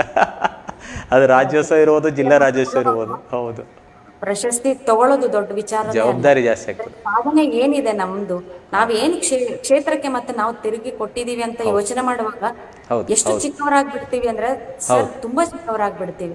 ಇದೇ ಕಾರಣಕ್ಕಾಗಿ ನಾನು ಈಗ ಒಂದು ಹುಚ್ಚನ್ನ ಇಟ್ಟು ಹೊರಟಿರುವಂತದ್ದು. ಇಲ್ಲಿ ಸಂಗೀತದ ನಿಜವಾದ ಸಾಧನೆ ಆಗ್ಬೇಕು ಅನ್ನೋದೊಂದೇ ಹಂಬಲ ಬಿಟ್ರೆ ಇನ್ನು ಯಾವ್ದು ಬೇರೆದ್ ಯಾವ್ದು ಕಾಣಿಸೋದಿಲ್ಲ. ಆಗ್ಲಿ ಮೇಡಮ್, ಆಗ್ಲಿ. ಅದೇ ರೀತಿ ಕೊನೆಯದಾಗಿ ನಮ್ಮ ವೀಕ್ಷಕರಿಗಾಗಿ ಒಂದೆರಡು ಮಾತು ಹೇಳಿದ್ರಿ, ಏನ್ ಹೇಳಲಿಕ್ಕೆ ಇಷ್ಟಪಡ್ತೀರಿ ಮೇಡಮ್? ಏನಂದ್ರೆ ಕೆಲವರಲ್ಲಿ ಕಲೆ ಇರುತ್ತೆ, ಅದನ್ನ ಕಂಡುಕೊಳ್ಳೋದೇ ಇಲ್ಲ ತುಂಬಾ ಜನ. ಹೌದು. ಅದನ್ನ ಕಡೆಗಾಣಿಸ್ಬಿಡ್ತಾರೆ. ಒಂದು ತಂದೆ ತಾಯಿ ಸಪೋರ್ಟ್ ಇದ್ದಾಗ್ಲೂ ಅವರಲ್ಲಿ ಇಂಟ್ರೆಸ್ಟ್ ಇರೋದಿಲ್ಲ. ನಾನು ಹೇಳೋದು, ನಿಮ್ಮಲ್ಲಿ ಕಲೆ ಇದೆ ಅಂತ ಗೊತ್ತಾದ್ರೆ ದಯವಿಟ್ಟು ಅದನ್ನ ಬೆಳೆಸ್ಕೊಂಡು ಹೋಗಿ, ಅದಕ್ಕೆ ಬೇಕಾದಂತಹ ಒಂದಷ್ಟು ಕಲಿಕೆಯನ್ನ ಮಾಡ್ಕೊಂಡು ಹೋಗಿ ಅಂತ ಹೇಳ್ತೀವಿ.